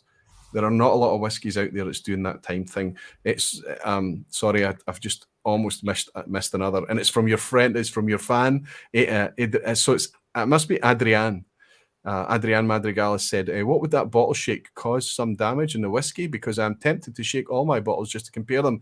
Adrienne, share them with impunity. Shake them, shake them, shake them. Do what you like, because if you've ever gone to a bottling plant, you'll see how brutally the whiskey gets treated. It will settle. Don't maybe be quite as brutal with the whiskey you're sipping, or if you're just about to pour it, maybe. But even then, I wouldn't be too upset about it. It does seem like we're being quite aggressive, doesn't it? Just make sure the cork's on. That's the only thing you need to worry about. Of course. Yeah, Adrienne, listen to Phil. Just make sure you've got the cork on nice and tight. Something I want to point out actually with this shelter point. You know, there's a few whiskies coming out now with these quite nice glass corks. Oh, yeah. And if these are recyclable and things, I'm quite up for it. But they take a lot of strength to get off. I mean, they're really, really tight. And then I work this out. Look. If you just, with these glass corks, if you just push with your thumb, they just pop open. Nice. So there's you know, we're used to the cork where we're doing this kind of thing. So, but the glass corks take a wee different action. Anyway, I'm going to put you on the spot, Jen. I'll put you on the spot. Let's see if you can score a wee point for yourself here. That's yellow Belgian or pink Belgian. It's not Belgian, is it? Sorry, Dutch. I'm glad you're paying attention. I'm gonna guess yellow for Dutch. I found it really, really like bright and fresh and floral and really full flavored, and foamy bananas, like Rachel said. So I think it could be quite young, but it's really full flavored. Do you think the flavors are mostly coming from the cask? I think the foamy banana thing could be definitely a fermentation note, maybe, or something. Definitely. I think so. Definitely from it may be quite young. That's what makes me think that the foamy bananas and the kind of slight, yeah, quite almost like daffodils. I've also written cocoa powder, Super. Battenberg cake. Oh, that takes me back. That's a Yeah, nostalgic tasting and a wee note. bit custardy as well, vanilla custard. It is very vanilla, definitely. Hmm. So, are we going to get? We're getting a lot of nodding from your partner there. Rachel. You seem to be agreeing with Jen. Are we agreeing for a change? Jen's got perfect tasting notes. I love her tasting notes. Ah. Yeah, all her tasting notes. Perfect. But I also agree with that this one is yellow is Dutch and pink is Irish. And I did actually, so I'm using a pencil right now. I was using a pencil earlier and then a pen and then a pencil again. So I did actually think for a minute that pink could be Irish. You won't be able to read my writing, but I did put could be Irish for pink. Could be Irish. Good Oh, for no. you. Well, I think pink might be Irish. Should that make sense to me? we trust you. We trust you. But it's nice that you have the evidence as well to convince yourself that you're absolutely right on track. Would you have agreed with that, Phil? Yeah, more because we also had pink as Auchentoshan-y, even a bit Kilhoman. We get those sort of pink perfumey bubble gum kind of notes, or daffodil, which led us towards a possible Irish. I'd written Japanese at first and then crossed it out and then Irish on there. But that is for the pink. Yeah. So that would mean that the yellow must be the Dutch. The Dutch British Sign Language. Yeah, yeah, Dutch, perfect. So I'll say that for me, pink is so distinctive, and I think it's that estery side of pink. Yeah. Bubblegum is perfect way to talk about it. For me, it's like you've torn apart a custardy Danish pastry or something. It's really full of kind of really. If you've ever been in a fermentation room, if you've ever had your head around washbacks, or it's just that really yeasty, estery, rich, ripe fruit thing. It's difficult to articulate what makes it distinctive, how I feel I could pick it out, but this is absolutely right. So the consensus is spot on. This is the Irish. I don't think it's a typical Irish style, so that's impressive, Rachel, that you did go there. And it's impressive that Phil has also thought about the triple distillation and the Auchentoshan thing too. Well, we had a Kilhoman ex-bourbon one time, which I said, okay, I 100% know this is Auchentoshan.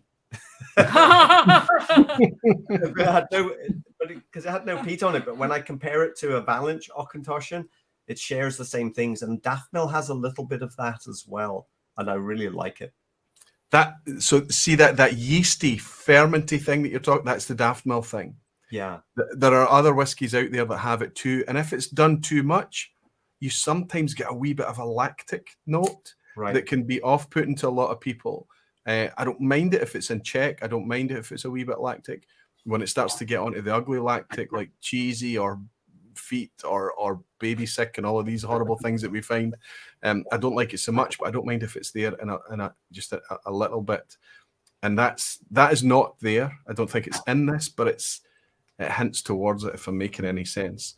So absolutely, we got there in the end. But I mean, if I was to ask you then, if anybody wanted to chime in with is there any whiskey here that you wouldn't have on your shelf? I quite liked all of them. I think I would happily have any of them. People pointed at the red one. Not having the red one. That would be the ex-Isla cask. I think because it's too messy. Too messy. It was like two separate pieces that didn't quite fit together for us. I understand. I do understand it, and it'd be nice to taste a shelter point that's just pure shelter point that hasn't tried to. I mean, but it's because peat is fashionable, right? Yeah. And if you're making whiskey in an environment that doesn't have peat or a similar thing to peat on hand, well, and you want to make a peated style, then you've kind of got to be creative. You've got to bring in casks. You've got to import peated malt or something. And a lot of time it's just really, is it just kind of you're chasing it because it's popular, because people want a peated take on what you're doing. Right. I would say that this has grown on me throughout the bottle. You can see that I'm clearly enjoying it. I'm drinking it and I'm sharing it and I'm getting through it. It's grown on me, but I can understand. I think it's probably the most challenging of the lineup. I actually like all the flavors up until the point that the dusty smoke comes in on the finish. Yeah. I can get that great oak. Yeah, it's kind of a bit grey. It's like an ass. Actually, we were in the Cadenhead shop and we saw Craigellachie peated. We thought, wow, we're going to love this. And when we tried it, it had exactly the same sort of effect, that the first bit was the Craigellachie that we like, and then it went into this other phase, but the two didn't really meet in the middle. I think it's the most savoury of the lineup that we have as well. It's not, savoury's not a bad thing, but it does take me to an industrial space. It does take me to something that's a bit. What'd you say, Phil? Sorry. No, I'm agreeing. An industrial. Yeah, Yeah. it's almost, and I feel like I'm saying I don't want to be. It's not to be cruel to it, but there's almost like a rubber tire type element to something a bit, something just a bit. I think this is the one that you would put your face in and say this is not Scotch, despite the fact that it's smoky, right? So absolutely. The rest of them, I have to tell you now that most of the whiskies that we have are pricey. Right. So see, before you say the prices, I was going to chime in and say, to be really cutthroat, I probably wouldn't have 3 of them on my shelf, just because we have to choose a lot of the time when stuff comes into the shop, and like I want to buy everything, but you can't, and there's 3 of them then, because I anticipate them being also quite expensive, that I would not buy. Rachel, you can come back again. That's what we need. Thanks. Aye. Thanks. Because this is the thing, is that if you look at the Glencadam, okay, how much would you pay for an 18-year-old whiskey? I wouldn't pay much for that one, because I know I can get something. I'm going to say that too. Tingle my taste buds in the same way that one does, but I appreciate you're appreciating it in a way that I don't. I'm in a wee bit of a sherry bomb phase right now, so I'm like a total like fangirl of Glenallachie right now. That's where I'm at. So that I know that I can get the same pear drop, sweet, delicious, fruity flavors. This is the antithesis of Glenallachie, because Glenallachie is a spirit that Billy Walker is trying to bring on as best he can using casks. Totally. It's a cask story, and he's doing an amazing job, and he's picking up fans everywhere. Totally. This is the exact opposite of that. This is spirit. So, but an 18-year-old age statement, I think we know, if you pick up a good value one, you're speaking about 75 quid.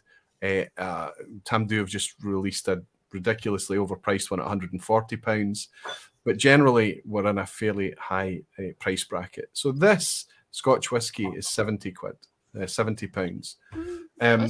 So you're asking, £70 is a lot of anybody's money still. But for 18-year-old whiskey, you can say, okay, it's reasonably priced. I could not recommend that to everybody who's got £70 to spend on whiskey. If it's somebody who is a geek like me, and I know their palate, I could recommend it to them. Somebody that likes a lot of white fruits, a lot of light tropical notes, spirit-driven, spirit-forward. But for the price point, an 18-year-old whiskey, I think it's good. The only thing that can beat it potentially is maybe the Deanston 18-year-old, which you can regularly get sub 70. Anyway, Hibiki. Right. I just want to see an advert of you going, let's celebrate our most tired 18-year-old casks with this magical whiskey. But there's only a very sliver of the whiskey enthusiast community that would be happy to do that. But they do exist. They are out there. They don't want to define their entire collection or whiskey shelf, whatever it is, that style, but they want to be able to have it. And where do you go? What if somebody wanted to come up to you and say, the refill casks that they use, what did they have in before? They had Scotch whiskey in before. All right, okay, but you use those to mature whiskey, yeah. Can I taste? What does that taste like? It's almost not available. Right. You're going to have finishing in much more active bourbon, Deanston 18. Yeah. You're going to have vatting with something that's got a much more active cask at the end. Yeah. It's going to be very, very difficult for you to buy that mature, clean, very pure. It's hard to explain it and sell it because there's no obvious point. You have to just kind of say, hook. You got to say less is more. That's the best you can do. Yes, there's no hook. And if you're loving a real peat bomb, sherry bomb, super rich, super sweet vanilla bourbon, it's going to be difficult to get you to pick up that super quiet, subtle thing. Yeah. But if we talk about expanding our frame of reference, Surely it's got to be something that that interests us, right? Anyway, this doesn't have an age statement on it, this Hibiki, but this is more expensive to buy today than that Glencadam 18. It's about $5 or more expensive for an age statement, but it's because it's Japanese whiskey and Japanese is still trying to recover. Even when Japanese whiskey catches up, there's no way that the prices are going to drop, let's be honest. The bargain is the Dingle. I think I paid 45 quid for this. I would buy that. I would buy that yeah. Pinky sugar. That is delicious. Love It's that. delicious. Really densely packed with lots of fruity flavors. The breadiness, the esteriness. You know, there's a mix of casks being used in here. None of them are stronger than the other. It's got a nice kind of balance. It's got a nice fatting. Graham Cool, who was on the vPub a couple of weeks ago, is obviously been involved in putting this one together.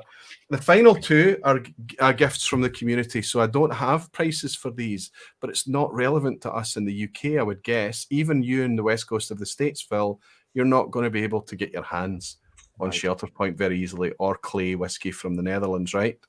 I don't think so. Well, it's going to be even harder for you to get your hands on clay whiskey from Belgium. Yeah, that's true. Thanks, Jen. Roy, the Dingle, what was the ABV and what was the age, if you know? So it's non-age statement, but we know it to be, you know, the cask makeup to be the maximum, I think Graham said, was 6 years old. Yeah, but there's going to be some younger in there as well. So it's non-age statement, 46.3%. Okay. I think I might have put that on the thing as 46, but it's 46.3. The Hibiki is the lightest of the bunch here at 43%. And the Shelter Point was 53, as you almost rightly guessed. Glencadam, 46%. And interestingly, this clay, and this is the real trick that it pulls off. That clay Dutch whiskey is 52% ABV. Oh, it is. We had guessed 50 on that one, but we could see that these two were both holding their bubbles. Yeah, but it doesn't taste like a 52% whiskey to me. No, we had thought it's youth. Actually, we had the Hibiki as a little stronger, like 46 to 48, which suggests that there's some good quality casks going into that Hibiki, maybe. So we've got Jen and Rachel looking for a Dingle now. What would you be interested in picking up from that lineup, Phil? Which one would you pick if you were looking?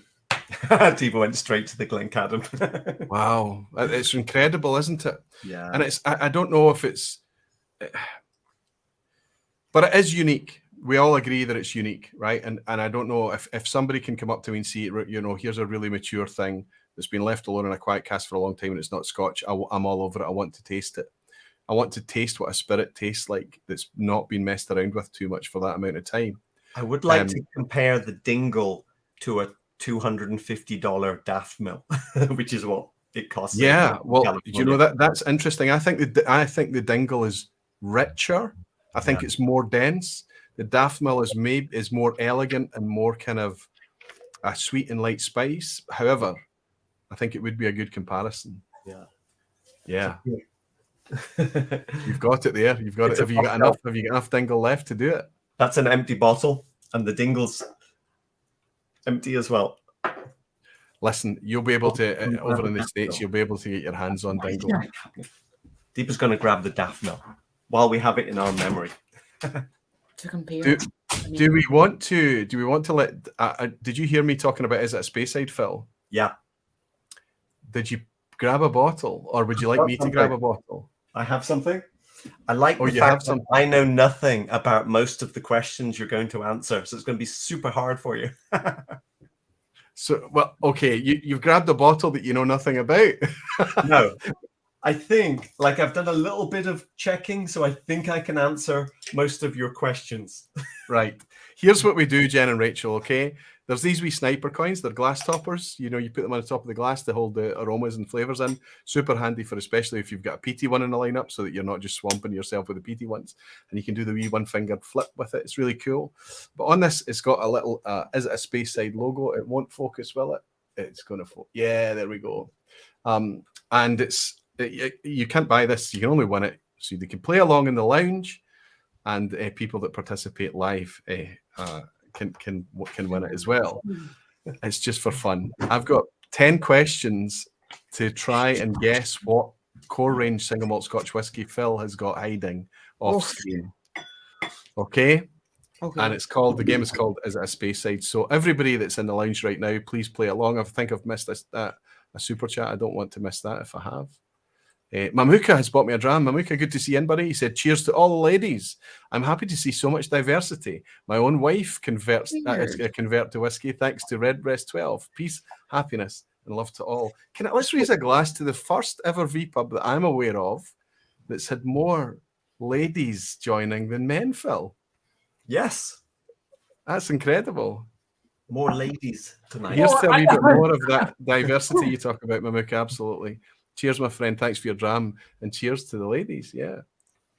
My turn. Very good. For the point of the game, sorry, we have to guess. We have to try and find out. Did you say? No, you can spectate, or you can play along if you like. Oh, fantastic! But it's me that's on challenging. So what normally somebody goes the target and somebody's the sniper, and what we're trying to do is I've got 10 questions. He can only answer yes or no, and I have to guess what the core range release is.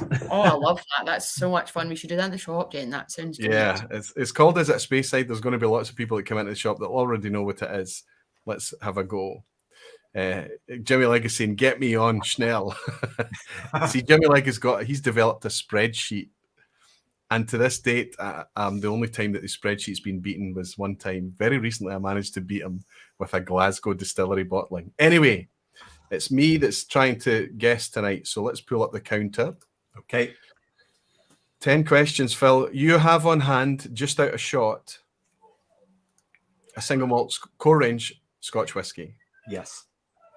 Is it a Speyside, Phil? Is it a Speyside? I know, but the Speyside. Hang on. Is that a Speyside? No, it is not. Okay, I'm glad Deepa knows. Have you got the malt whiskey yearbook on hand? You got this? Okay, it's not a Speyside. I'm starting to get a wee bit nervous here. Is it a Highland, Phil? Phil and Deepa? No, it is not a Highland. No. Oh. You know, Highland and Isla lip read exactly the same. Look. Is there an action that you can do? Highland. Highland, yeah. Yeah, or Isla. Isla. Oh, yeah. Aye. Okay. Is it an Isla? Is it an Isla? It is an Isla. Getting closer. Okay, good. This is good. I'm feeling a bit better about it now. Is it one of the Kildalton Isles, one of the southern Isles, which currently is Ardbeg, Lagavulin, and Lafroig? No, it is not. Oh. Does it begin with a B? Does it begin with a B? Maybe. Yes, it does. I'm taking that as a yes. So we've got Bamor, Brooklady, and Bunnahabhain. I'm thinking about what Phil and Deepa would have on hand. I'm just going to go. That's classed as insider trading, Roy. Well, might have to disqualify you. Well, I'm thinking that. Okay, is it a Brooklady? It is a Brooklady. Does it have an age statement? I had to check, and I don't think it has, but somewhere in the detail, possibly. No, I'm going to say no, it doesn't. Hang on, Deepa, not yet. Is it the classic laddie?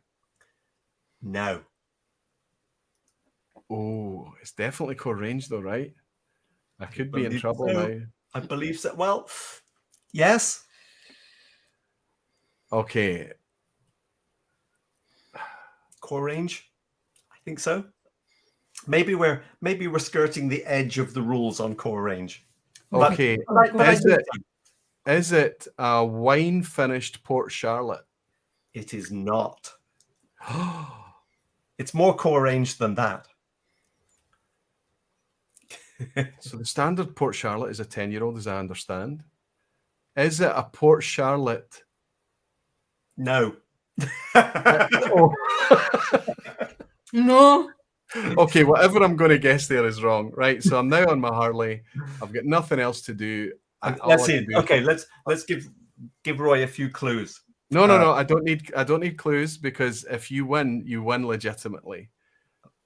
It has to be core range though, so I'm trying to think of It's not maybe an smoky. Octomore. It's Could not be an Octomore. smoky. Not smoky. So it's Brook Laddie.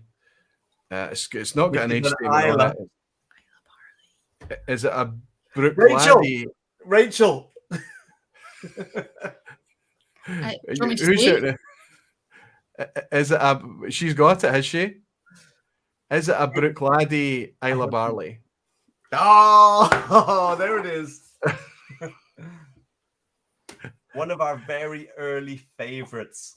From 2 years ago. Yeah. I'm going to leave it because I got it on the ropes. But is that core range now? I think No, that's- it comes out every year. You can always get a Brook Laddie Isla Barley. It just The has a most- different year. The most recent one was in a grey tin. That's right. This is the They do 07. different ones every year. But I it's think. every year. Is that a core range? I consider Isla Yeah, Barley I think to I be- have to say, if it's an annual release, then it's just like so many like spring There's at break. least, there's at least it's- 1 year where it didn't happen because that went Port Charlotte. Yeah, So that's why I said we're sort of skirting the edge of that rule.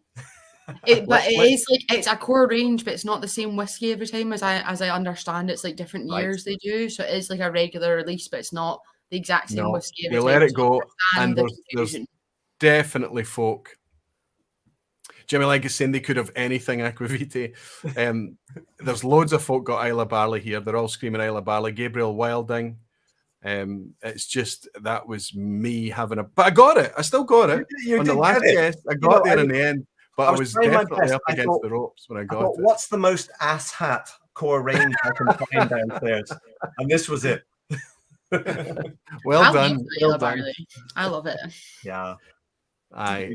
We love this 2007 version.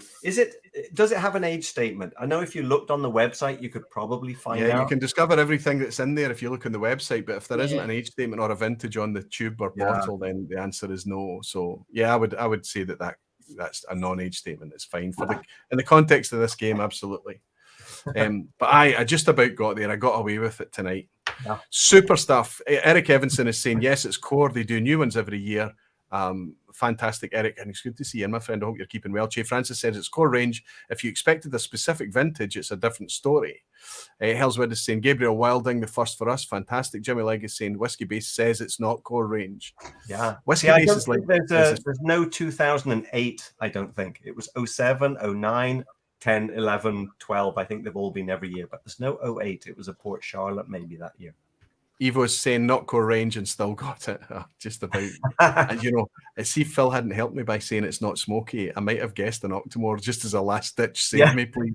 So I got away with that one. Fantastic. Anyway, listen, guys, we've managed to discover tonight is that Scotch still has some unique things, but just because of those unique things, it doesn't mean it can rest on its laurels.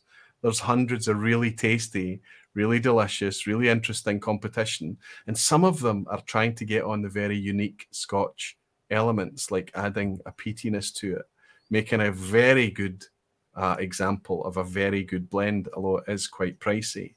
Even the ability to bring a 3-year-old product that tastes like a mid 40% ABV and be so full of fruit is ridiculous. You were talking about foam bananas, right, Jen?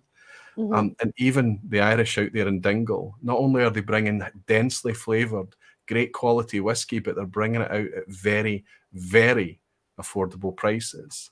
So while, as Phil and Deepa and I have been talking about tonight, we absolutely love this liquid and are happy to pay. Phil, would you pay $90 for a bottle of this? I would be hesitant to look up what it costs here. I'm sure it's not $90 because I know that Glencadam 21 is like $220 or $30. Whereas Glencadam 21 here is £100. Yeah. So I know, but what you're seeing there is a distributor cut, a supply chain cut, a retailer cut. What's happening in the States, but absolutely and you want to kind of celebrate the uniqueness that Scotch has, but it's not going to have it forever. Yeah. I think that a lot of Scotch industry right now are taking a very short to medium short-term approach on their pricing policies.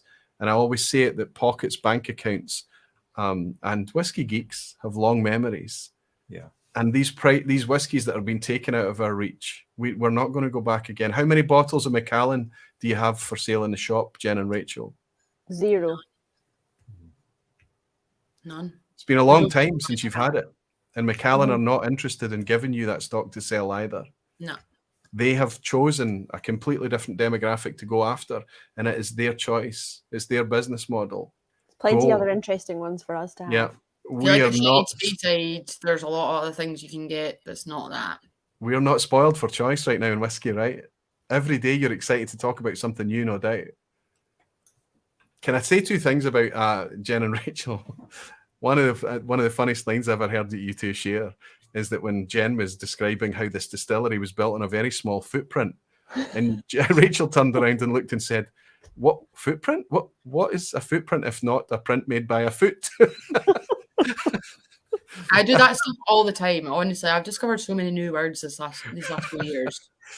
I thought it was really funny. And recently on an Instagram story, I spotted a Springbank 10 available on the shelf. Is that true? Oh yeah, we get Springbank in, we get allocations of Springbank in, but it's so last time we got Springbank in, the last releases in, we're in a village in Calendar, and we had people who were queuing outside from 6 o'clock in the morning to get that Springbank. 10 to 6 Okay, here, okay, so you're just as afflicted by it up there in Yeah. Calendar. Yeah. In Calendar, like there's a few things happening in Calendar right now that made people think that the police were coming to get them and stuff because people were queuing at that time in the morning. Like it was talk of the town. That doesn't happen in Calendar. People are not out at that time in Calendar. No, so it was gone in a minute, and we don't get a huge allocation. But we do get Springbank in, but we don't get. We would, if we could get more, we would get it. But obviously, we can only get so much. It was that's the Springbank effect, and it's unfortunately it's a very recent thing. It's been getting more and more acute, and it's unfortunate. But I remember what the Instagram story was, or whatever social media share it was. But you were doing a Monty Python goose step, Jen. Oh, that was So that was an old video that we took. Like that was before COVID times, but we reshared it for Monty Python Status Day. You'd saved it. That's why there's a Springbank on your shelf. Yeah. I almost, when I saw that video, I almost actually jumped in the car and drove to Calendar to pick up a Springbank. That was in the Dune shop. That's not even in the Calendar shop. So you'd have been in the wrong place entirely. No, that was an archive footage. That. Well, I'm glad I clarified that before I suggested everyone drives to Calendar to pick up the Springbank fix. If we hadn't explained already, the shop is in Dune. Then the castle in Dune is where they filmed Monty Python. We love Monty Python, so partly why we called the shop the Grail, because it was filmed nearby. Monty Python, yes, of course. And also the Grail is the cup of life, and whiskey is the water of life, so it kind of like fit in quite well to call ourselves the Grail, which is partly why. Perfect. But you're not in Dune now. You're in Calendar. We've moved just only 8 miles along the road. We're not far, but we're along the road now. Super. Well, we're just over 2 hours in. I don't know how Phil and Deepa are feeling, but I know that Jen and Rachel are definitely up for a quiz. Ian Bose is saying, I can remember when you could get Springbank in Tesco. Do you know, Ian, I absolutely remember that too. It was only the 10-year-old and the non-age statement long row, if I remember well, but you could actually pick up Springbank in supermarkets. It's crazy to think about how things have changed. It's just the way that whiskey has gone. Can I say that I don't remember that? Am I allowed to say that? Yes, I'm the 90s baby. A 90s baby, absolutely. Now it's hard to pick up Springbank at the distillery, right? Yeah, 18s or higher. They just about had a 15, and they did have 10s at the distillery shop. Wow. But I mean, honestly, if it's going to be like that, I'm still happy to get the 10. I'm still really happy to get the 10. I love it. I think it's tremendous. Does that start to put you guys off trying to get Springbank, the competition for it? Does it turn you off it at all? Yeah. Are you asking me or Phil and Deepa? Everyone, and people in the comments, because I want, me and Jen speak about this quite a lot. Like, when will people stop? When will this madness stop? Because oftentimes we'll be as fair as we can, and if people queue up first. But often the people queuing up first are also collectors. They're not drinkers, and we're finding that increasingly so. And that's a shame, because I would much rather sell to people who are going to drink it. Yeah. But we're trying to be fair. So I do wonder if that starts to put people off buying it all together. Like, what's And the I'm hassle? definitely like, I've loved Springbank for years, but it puts me off buying it myself because it's too stressful trying to get it. I'd rather just not bother and get something else because it's too stressful trying to get there and get it. Aye, I agree. I think that it's not about the whiskey. It's not about the price. It's not about. It's just I don't want to get involved in a scrum. It's not whiskey for me. If I can't, if somebody's able to say, "Hey, I've got a Springbank, you want it?" Then great, I can just pick it up. But I don't want to. I don't want to call in any favors or ask favors or do that kind of thing. It's just I believe that whiskey comes to you, right? And if it doesn't, there's, like you say, there's just so many other options out there. And we've demonstrated tonight that there's lots of other tasty options too. We're not going to get stuck lamenting the whiskey we can't buy anymore because there's going to be lots to keep our interest forever into the future. It's ridiculous. I think you're going to notice in the quiz there's going to be a couple of questions leaning on that very theme. It's ridiculous how much whiskey we have available today, and tomorrow is only going to be even more as more and more distilleries come on stream and more of that capacity that's been building up over the last 15 years starts to be made available in the market. Everyone just saying, I can get Springbank 10 in DC, but prices keep jumping. And the last time I purchased, it was $87 US. My previous bottle was $59 just a few years ago. So he's saying price gouging happen. Unfortunately, everyone, the distillery are not seeing that. It's heartbreaking. Che Francis is saying the people at the front of the queue are likely to be the most invested. The most invested are likely those to make money out of it, no doubt. Listen, these guys, they have to know what they're doing. They have to know what they're buying. They have to put the research in. They have to get up at 6 o'clock, 4 o'clock in the morning, whatever it is, to go and get it. It is a profit motivation there. It's the nature of it. It's a product that is finite, and there's a buzz for it. And if there's somebody with more money than us willing to pay a hell of a lot more money than we would, there's a space there for enablers and profiteers and flippers and whatever way you want to call them. They're just going to move in and make sure that it happens. And there's nothing we can do about it except for find other places to go. Benny Freese is saying there's so much good whiskey out there, so I'll never give in to unreasonably high prices or having to stand in line for hours to buy anything. That's not for me. It's not what whiskey's about for us, Benny. I absolutely agree. And Eric is saying, I do enjoy my Springbank, but I don't see much. So I'll buy some Glen Scotia to supplement. And it has some of the same notes and less price. I think we're all... And Glen Scotia's coming into a really rich seam of good quality right when it needs to as well. Graham Fraser is saying, I'll stop when Springbank is not available at RRP at the Grail. That's your dedicated customer right there. And Chase saying, I'll still try to get some Springbank, but I'll miss out if I'm not bothered. And Eric is saying, I do enjoy it. Oh, I picked up that one, Eric. Oh, he's duplicated it, copied it, pasted. Good. Connor Smith is saying, have to head. Great night all, and I'll see you next week. Connor, thanks for hanging out with us. Please pick up the quiz on the replay. Are you up for this? Are you up for a wee quiz at the end? Yes. I tend to not have a theme to the quiz, but I couldn't help myself tonight. I don't know if that might help you. For everyone that's joining, you know the story with the quiz. It's always multiple choice.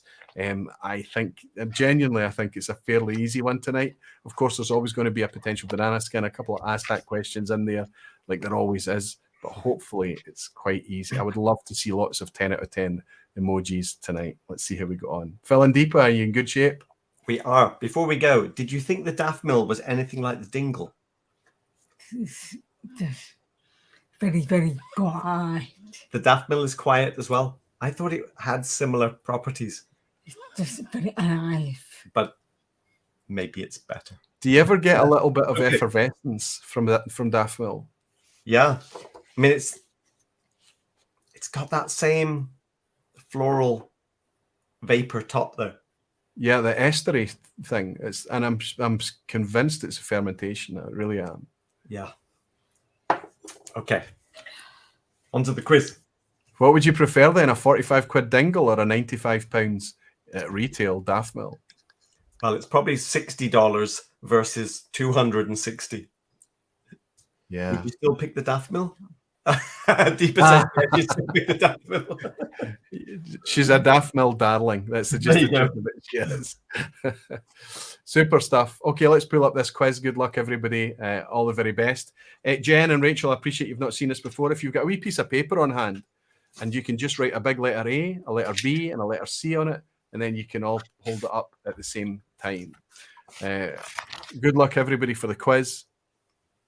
Sugar Kitty saying, Roy always says it's so easy. I know I do, and it's become a bit of a tongue-in-cheek joke, but I think tonight there is a chance that let's say it's achievable, Sugar Kitty. Let's go with that. It's a possible. Okay, everybody, good luck. Question 1, which of these distilleries has a water wheel and an adjacent graveyard? A, Deanston, B, Aberfeldy, C, Glencadam. I'm going to ask Graham Fraser, if Graham Fraser is in playing tonight, he should probably hold his water and answer late. Just give a bit of pause to your, because Graham Fraser is also Andrew Butler is in here. The guys that clearly are established as super, super knowledgeable. I know they love playing along, but aye. What would you say? Rachel's looking confused. That graveyard has me worried. Okay. Same. Okay. Okay, hold it up in 3. Hold up your letters, please. 3, 2, 1. Oh. Jen C, she thinks Glencadam.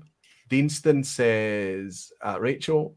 And A and B, oh my goodness, we're all over the place with the first one. I thought it was an easy quiz. I'm so sorry. Okay, Deanston does definitely, or it used to have an operational water wheel, but of course now they use turbines. Glencadam has just last year reinstalled their water wheel, and they are next to a graveyard. Oh, damn it, I put that Famously first. on it. So Jen can I celebrate. did one with C and then I cancelled it. Oh no! That's fine. Oh, That was no. a process of elimination because it's the only one I've not been to. So I know that the other 2 don't have that. So That's Process of elimination is as good a strategy as any. to be honest, what is the difference between a turbine and a water wheel? I actually don't know. I'll explain later. One's a That's machine. fine. One's a Wait. machine, and the machines that you have at Deanston is a turbine, and a water wheel is a huge. I mean, I think the one at Deanston was called Hercules, and it was the biggest in Europe. It was like 11 meters in diameter. It was. I told people this on the tour, Roy. You had the projection that went round. Yeah. So that was the water wheel. The turbines are like inside pipes. Right, thanks. Inside Jen. big Sorry, pipes. sorry. I've shown us up there. I apologise. It's Scotch. I've had All 5 right. drams. Listen, Okay, do you want to know what do you want to know what the pass mark is, Rachel? 5. I also know that there is a graveyard in Deanston. I didn't really know what you meant by adjacent. I thought maybe nearby, so I'll throw that away. Anyway, doesn't matter. That's fine. Move on. That's directional. Discount it. I'd just like to say me and Rachel are on the same team here. Thanks, Phil. Thanks, Phil. Buddies. So it looks like we've got a Jen in the lead. Question 2. Which of these North American distilleries has a batch release called Forbidden? Now, I told you these were easy questions. I mean it, it's easy. A, Shelter Point. B, Pune. C, Sudam. I have no idea. Deepa was born in Pune. It's kind of close. Okay, take your time. Take your time. Read the question. Jimmy Legg is calling out Rachel as an Escusarius. I don't think so. I think Calling me out as what? A what? I am a bona fide moron. I am absolutely fine with that. I don't mind it. No. He's just suggesting that you're very good at finding reasoning for getting the question wrong. But if there is a graveyard in Deanston, I think that's interesting in itself. Because before I put that question ahead, I actually used Google Maps and I zoomed in on Deanston and I found a big place up the back called Deanston House and a huge big green field site next to it. And I thought, why have I never driven up there? Because I've been to Deanston and taken the tour at Deanston at least 60 times. And it's guaranteed that you both have taken me on tour around Deanston. Probably. Absolutely, because I take people up there all the time. Did you go like from about 2014 to 2016? Absolutely. Yeah. In fact, I bought the 20-year-old Deanston Oloroso from the distillery in 2015. Rachel still has one. I still have one of them. It's like my memento from working there. I didn't open it because I bought a few. Mine's of them. gone. Mine's gone. Time for a dram. Gregor McQuee, who does the hosts the Dramface podcast for us, declared that his all-time never to be missed whiskey. Same. It's a really good whiskey. That one. It's in my cupboard. It's in a cupboard. It's in a blind bottle somewhere, waiting to be discovered. Yeah. I'm waiting for a really special occasion. I don't know what that'll be. Maybe it's 1,000 subscribers. I don't know. Super. Bringing it in tomorrow. Does that mean I get an invite to the uncorking? Oh yeah, Roy. If I uncork it, I'll let you know. Perfect. I will hold you to that. That's Okay, what are we doing? What are we guessing here? Which North American distillery is a batch release called Forbidden? I'm going A. How feeling Deepa? I'll just go random. If you'd said which one's a North is American distillery, I would have struggled. Shelter Point is in British Columbia.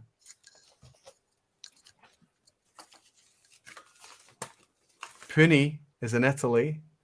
And Zudam is in the Netherlands. Yes. Fantastic. So, Phil, I think you're struggling a wee bit, buddy.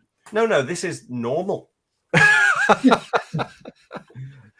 don't think I've ever seen I don't smart think I've ever thing got to seek above the 5. graveyard in the end. Think of the devil's share. Absolutely. And Evo is saying the village where Zudam is located is half Belgian, half Dutch. It's definitely not North American, though. So here we go. Question 3. Which of these malts are likely to feature in Hibiki Japanese Harmony? Our crowd are very, very knowledgeable. They're all scoring 2 out of 2 so far. Which of these is likely to feature in the Hibiki Japanese Harmony blend that you tried tonight? Please read the question. Please read the question. This is the vPub quiz at the end. Always read the question. A, Chita. B, Yamazaki. C, Miyagikyo. Which of these malts are likely to feature in Hibiki Japanese Harmony? A, Chita. B, Yamazaki. C, Miyagikyo.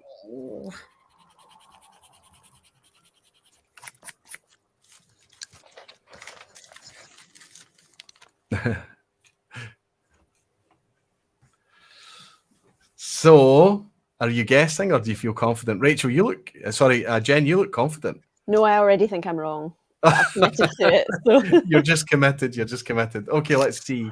3, 2, 1. A, B. Is that an A, Rachel? Yes? It's an A. Sorry, it's slightly torn. That's okay. B, and I can't see Deepa's. That's a C, I think. It's a C. It's a C. Okay. Miyagikyo is actually owned by Nika. Chita is a grain distillery, so it has to be Yamazaki. Celebrations from Jen, who's scoring pretty strong, I think. Okay, we're only 3 in. Question 4. The celebrated High Coast whiskey has a core range of 4 bottles. I was going to say Alv, but I've been corrected before. I think it's Elv, Timmer, Berg, and Have. But which of these are true? Which of these statements are true? They are all A, around £50 or less. B, they feature 100-hour plus fermentation. Or C, they are peated to some level. High Coast, famously a distillery that was once called Box, and they changed their name to High Coast. They've now got a standard core range out, lots of other special releases as well, of course. But their core range seems to consist of Elv, I think, Timmer, Berg, and Have. Which is true? They're all around 50 quid. They all feature a long fermentation, 100 hours plus, or they're all peated to some level. I think this is a harder quiz than I perhaps suggested.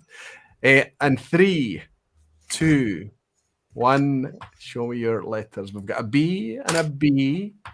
And a B, and Deepa is A.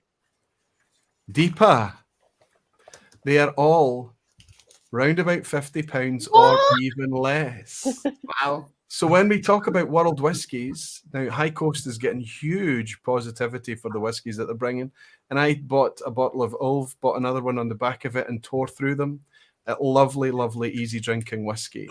It makes me confident to go out and try Timmer, Berg, and Have if I can get a hold of them just as easy. But I can get a hold of all of those easily, except for the Berg. I think that's a trickier to get a hold of. And they're all about £50 or less. So it's not all world whiskies are super expensive.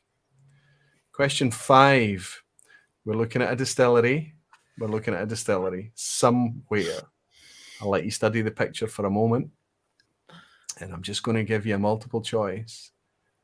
Are we looking at A, Clay, B, Uppsala, or C, St. Killian? Clay, not in Belgium, Roy. Clay in the Netherlands, B, Uppsala in Sweden, or C, St. Killian in Germany? I think this is quite. That building looks like it could be in Glasgow. Yeah. I I don't know thought that why. initially. Yeah, it's the red stone, isn't it? And it's the old kind of Victorian styling. It looks very. Well, I can guarantee it's definitely not. Phil and Deepa, I know that you might be completely guessing. All of That you, sky looks like it could be in Glasgow. Yes. It's very good. Okay, in 3, 2, 1. A. Well done. Fantastic. Absolutely. It's on theme with tonight, despite there being a Dutch registered car out front and what looks like it could be a German registered car out front. It is, in fact, Clay Distillery. Now, Clay Distillery, interestingly, is not listed in the Malt Whisky Yearbook. So it's another wee addition for Ingvar to add to the book. Super stuff. So that's us halfway through at the halfway point. Let's see who's on a 5 out of 5. I'll just list them all. Tony Nelson, Hell's Wood, Andrew Butler, of course, Andrew, Peter Box, Andrew Pearce, Tom Elmer. Oh no, Tom's on 4. Jimmy Legg slipped up tonight. He's on 3 out of 5 tonight. Someone from Hamburg has parked there, says Whiskey Radar. I knew that somebody would be. That's why I put St. Killian down, not because of the Hamburg thing, but just because I recognised that there was it was not a Dutch registration plate. So there's lots of 5 out of 5s. There's lots of people still having a chance. Bruno Martins is actually celebrating his 5 out of 5 as a pass mark, which is great. Okay, question 6. Today, Dramface featured a 4-for-1 review studying whiskies released from a huge facility in which country? A, Japan, B, the USA, and C, Canada. Rachel and Jeff, you probably don't read Dramface. You might enjoy it. I don't know. You might not. You might. It's very independent. Sometimes we're very busy, Roy. I'm sorry. I know, but I'm imagining you just kind of getting ready for your. Yeah, if it was Getting ready today, for there's your no day. chance we've read it yet. Like We didn't do it today. We didn't do it today. We do keep up with Dramface, and I heard you've got a podcast. I'm going to start listening to that, but I've not read anything today. No. Terrific. Well, thank you very much. But what you need to do now is buckle down and read the question. Today, Okay. Dramface featured a 4-for-1 review studying whiskies released from a huge facility in which country? A, Japan, B, the USA, or C, Canada? I'll give you a clue. There might be a royal connection with the nomenclature of this whiskey.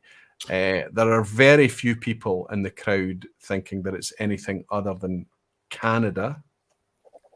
But so a 4-for-1 review. What do you mean by that? 1 review, 4 whiskies. Oh, okay. I see. All from I the same lie, I distillery. did see this. I actually did see this today. I'd forgotten. Jen, you're showing me up. Shut Sorry. up. I was convinced I hadn't, but I I'm have. joking, obviously. Fantastic. Prove yourself. Sorry, I was Jen knows the things more than me, so that makes sense. That's fine. 3, 2, Oh. 1. C, and A. Looks like Deepa slipped on a banana skin. It's definitely Canada. It was Crown Royals. There was 4 different expressions from our Canadian contributor, who's Angus. He gave us 4 reviews of Crown Royals today, and it's a good read as well. But listen, if you're going to read anything from Dramface in the last week, I'm sorry to show favouritism to all the team. You're all doing an amazing job. But Doogie's review of Glen Scotia Victoriana is art in That's words. such a good dram. That's such a good dram. It's a great whiskey as well to write about, absolutely. But my goodness, it's the best whiskey piece. I've read it a few times just because I like it so much, and it's not because he's talking about Glen Scotia Victoriana, which I love. It's just because it's just such a well written piece. Anyway, question 7: Clay is a Dutch distillery. It's definitely not Belgian. Which of these distilleries is also in the Netherlands? A, the Owl Distillery, B, Millstone Distillery, or C, Eaglesburn Distillery?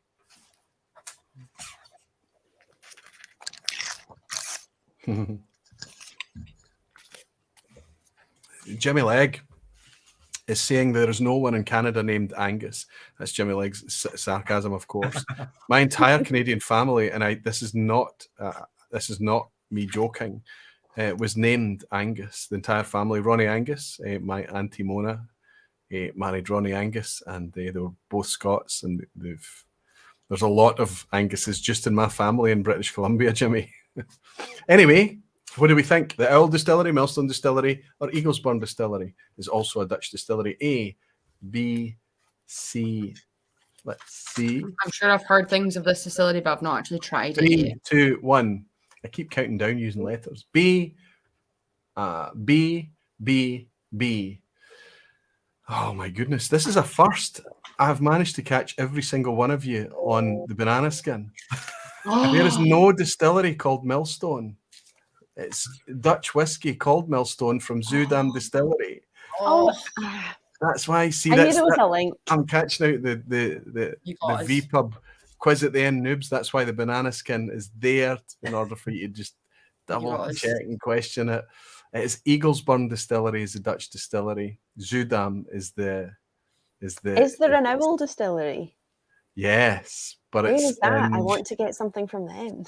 it's in Belgium, I think. Oh, okay, that's next on my It list. could also be the Netherlands, though, from previous records. Yes. It could be the Netherlands. I suggest we start what was it called, Roy? A Millstone Distillery? It's time we put one into action, I think.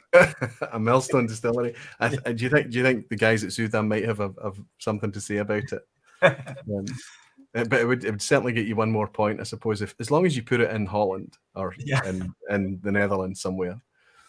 Question 8. Which of these birds is closely associated with the straw man that on Dingle's labelling? Now, this is obscure, Jen and Rachel, I'm sorry, but you've been through the easy questions. The last few questions are always really, really hard. Who's the straw man? The straw man here is I'll show it. I'll pop it up on a full screen. This is a straw man. Yeah. It looks like a wee bit like a scarecrow, but it's to do with a St. Stephen's Day celebration in Ireland. And they actually, for some reason, I should link to the Wikipedia page, but it's called after a bird. The celebration day is called after a specific kind of bird. Is it A, a blackbird, B, a thrush, or C, a wren? Christ, all right. Gregor Dykeman is in. Good to see you, Gregor. I used to go to the whiskey shop that was above the Eaglesburn Distillery in Doesburg. I live 15 minutes from it. So you got that one right, Gregor. Fantastic. Superb. If you're just guessing randomly, then the questions aren't actually harder at the end, Roy, I find. That's right. That's right. Even the chimpanzees can score a third, 3 out of 10, right? Well, don't say that yet. I'm only on 3. like I say, I'm on Team Rachel. I respect chimpanzees. They're nice. They're nice creatures. Don't. Fantastic. Okay, let's see it. 3, 2, 1. You're committing to. Look at Deepa's sad face. Oh, A, B, C for Jen, C for. Unfortunately for Phil and Deepa, Rachel and Jen are correct on Ren. It is Ren Day. Ren Day. Look at this. Look at this really cool picture here.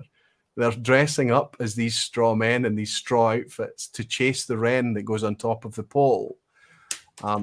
Very interesting. These traditional celebrations are myriad and all over the globe in various forms. But just through reading a bottle of Dingle, I discovered this about the southwest of Ireland.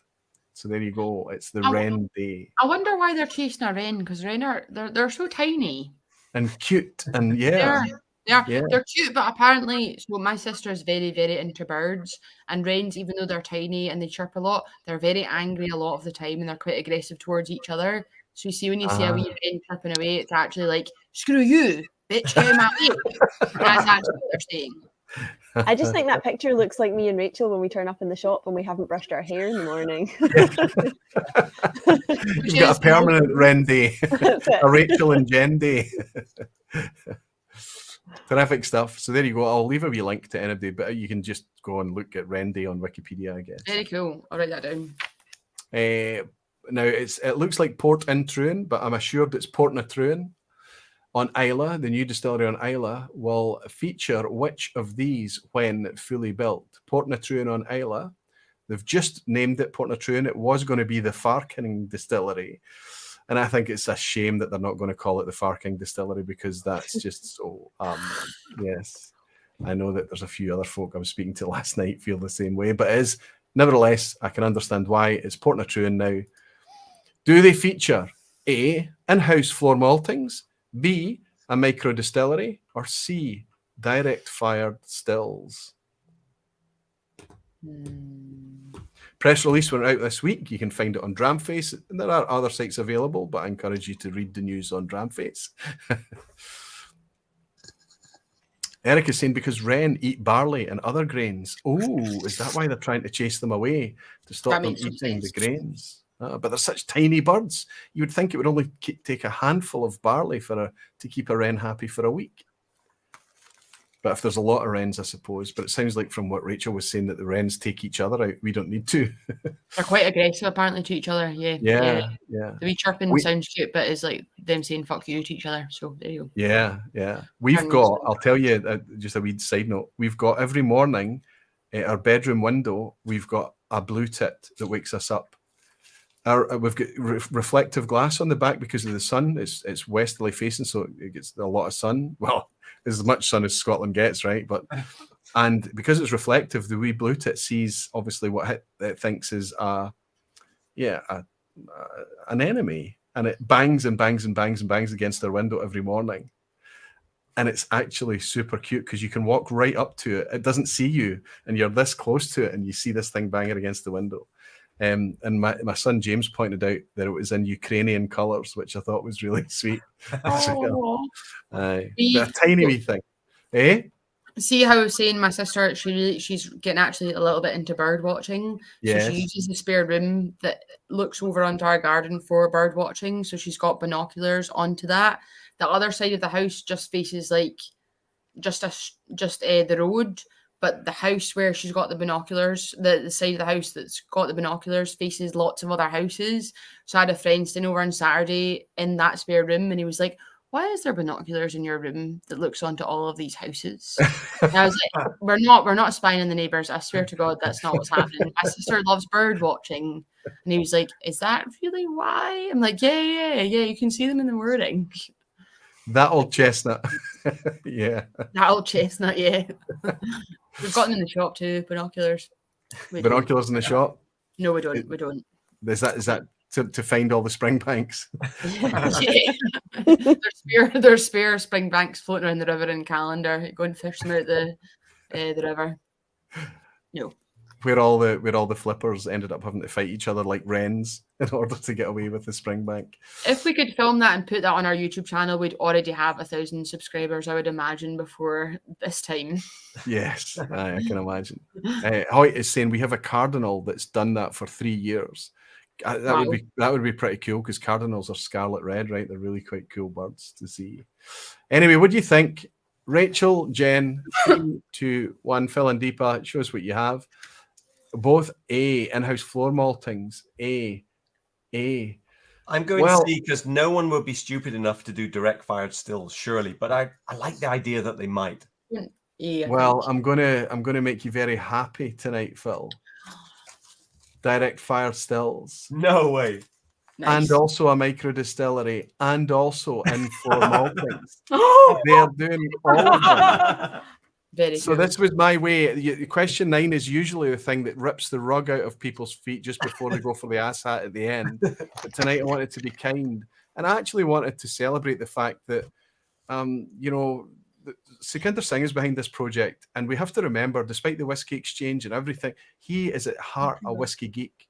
And it would seem from the spec that goes out in that press release that he's trying to put together, despite the environmental challenge he's going to have with direct fired stills, he's going to be doing his own. He won't be able to do all these malt, I'm sure, but he's going to manage to do a kind of Bamor Lafroig and do a proportion of in-house maltings. And he's also putting an experimental micro distillery, so there'll be 2 distilleries built on that site there in Islay as well. I'm actually excited about the project. Fantastic. That's like, so what can we do that's going to be the hardest? Let's do that. Exactly that. It's not. It suggests it's not going to be cheap whiskey, but it's going to be an interesting project, right? So there we go. That's a freebie for everyone. Whatever you answer tonight, Jimmy Legg is saying, Roy, this has never been done before. I was just feeling nice. I just wanted to be, and I wanted to celebrate what they've done up there at Portnatroon as well. Okay, question 10 is an asshat tonight. I'm sorry for everybody. For Jen and Rachel's benefit, an asshat question is a question that is deliberately obtuse. Hence why Jimmy Legg famously about 3 years ago named it an asshat question. It's stuck ever since. Let's go on to question 10 and find out how much of an asshat it is tonight. According to the 2022 Malt Whisky Yearbook, Scotland has currently around 130 operating malt distilleries. How many does it list for all of Europe? A, about half as much. B, about the same. C, about twice as much. I think, as asshats go, Phil, I think that's pretty mild, right? I'm not going to say anything at this point looking at my score. You don't need to share your score. You can keep, you're only playing against yourself as long as you get, are you going to make it past 5? Maybe not. Well, depends on this one. Okay, good. I've passed the chimpanzee threshold, so I'm quite happy with that. Hey. Are you and Phil both on 4 then, Rachel? I'm on 5. I'm on 5. pass mark. Rachel's ahead. What do you want, Deepa? I've got 3 or 2. I feel really, Deepa's that worse makes than me me. feel so much better. Thank you so much. Because you obviously know your stuff, so that's fine. That I've only got 5. That's fine. That's fine. Good. Wait till you see the scores that comes in from the lounge. It's such a knowledgeable crowd. It's quite amazing at times. They are. Okay, what are we going to guess for this one? How many About distilleries half as in much, Europe? about the same, or about twice as much? Because I've the most. B, about the same. We've got to have the most. We've got Yes. a B from Jen and Rachel. Phil and Yeah. Deepa are negotiating.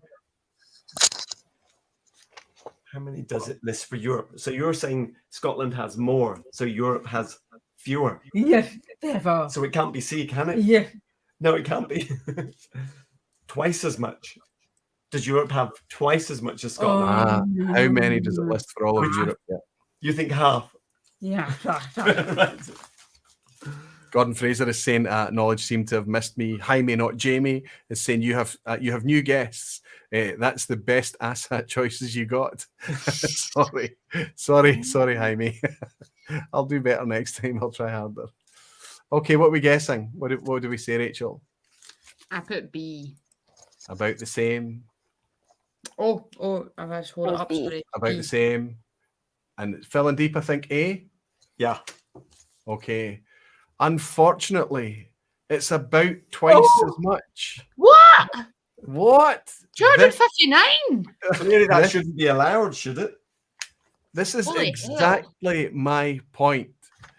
We cannot rest on our laurels in Scotland of being just this pinnacle of whiskey production globally, and they are coming over the horizon faster than anybody's checking. There are 259 malt. I'm not talking about gin distilleries. I'm not talking about crazy experimental I'm talking about malt distilleries that make malt for whiskey's sake. And in Europe alone, just continental Europe, there are, and you know, the Malt Whisky Yearbook, we've just noticed that it's actually 260 because we know clay doesn't make it into the list.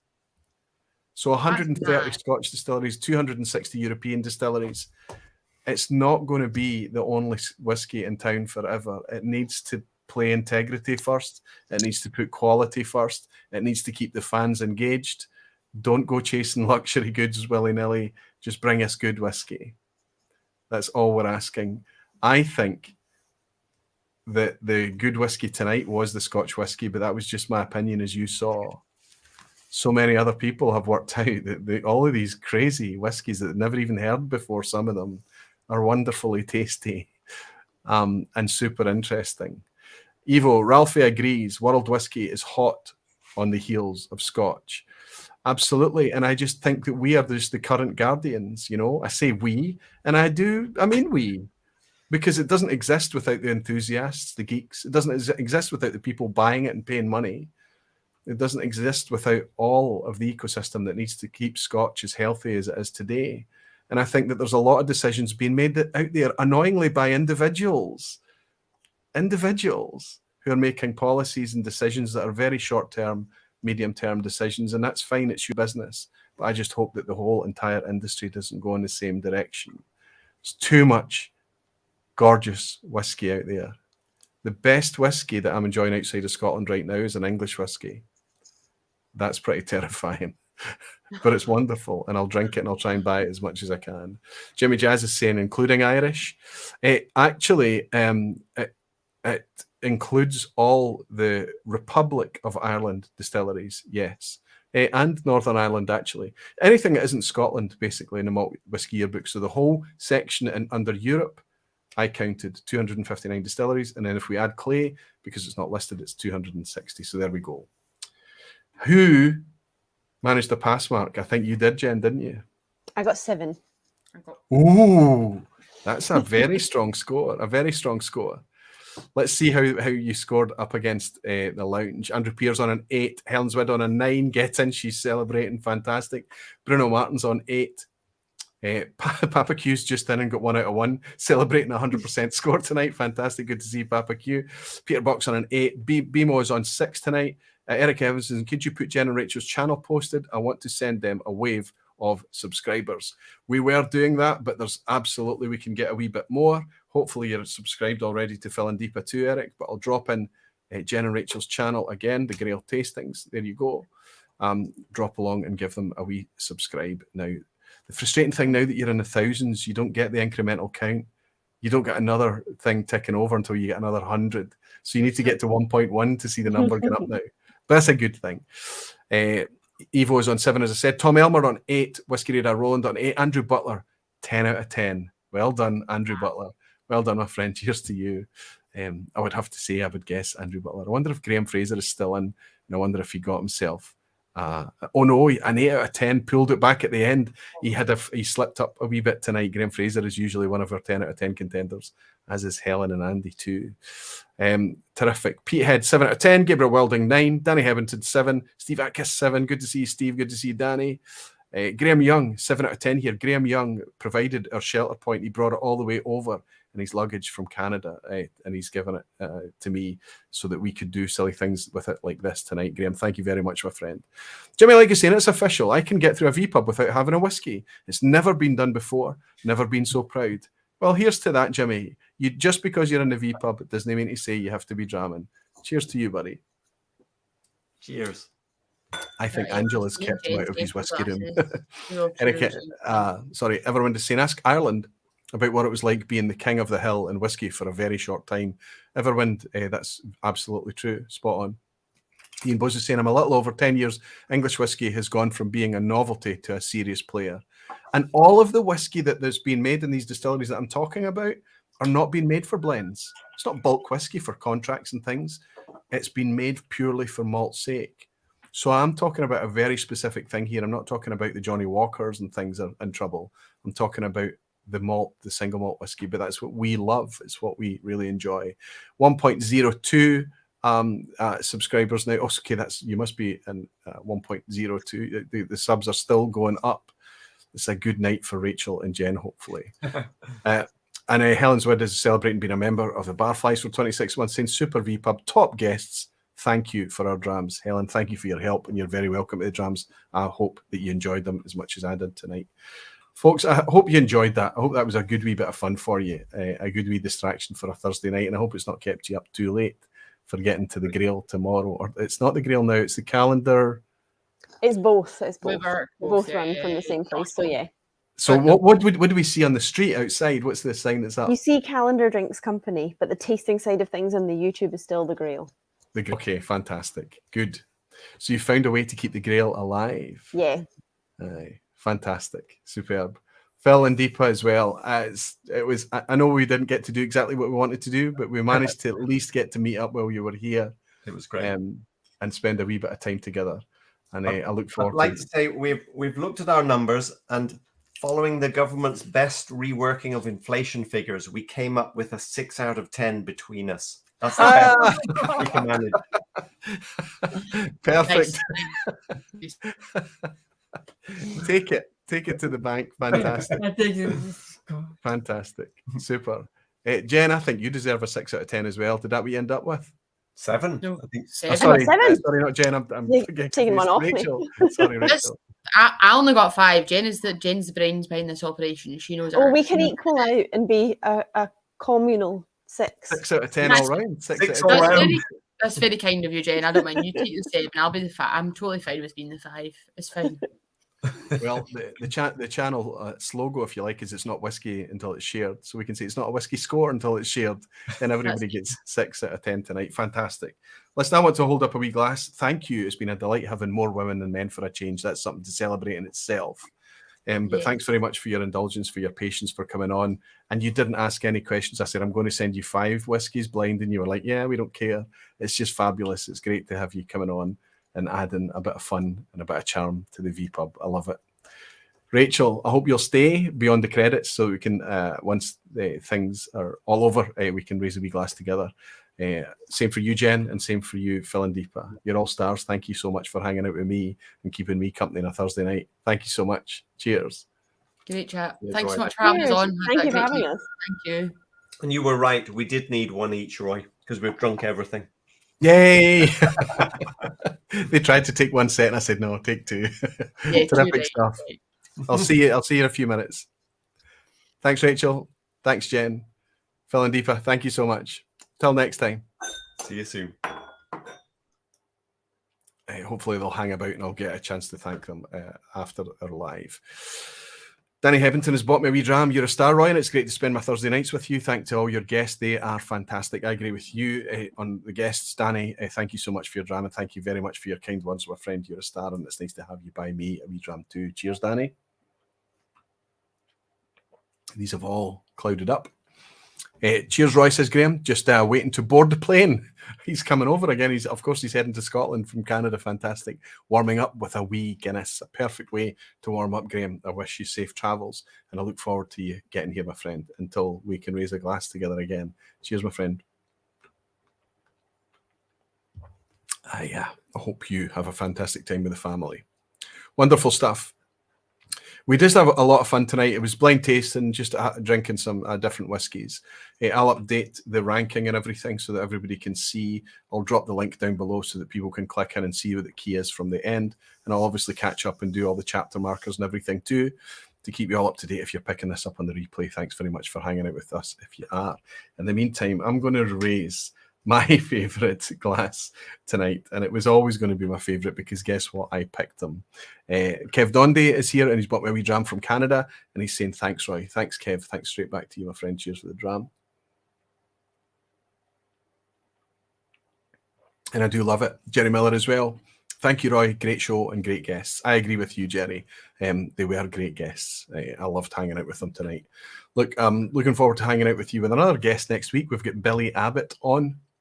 If anybody doesn't know who Billy Abbott is, give it a wee Google. As long as I've been interested in whiskey and seriously studying whiskey, it seems like Billy Abbott has been around. And finally, we've managed to figure out a date that he can join us a week from tonight. So I'm looking forward to welcoming you all back for another vPub then. And until then, I'm going to raise this glass and say thank you for tonight. You're all very dearly loved. And I'll see you next week. Slàinte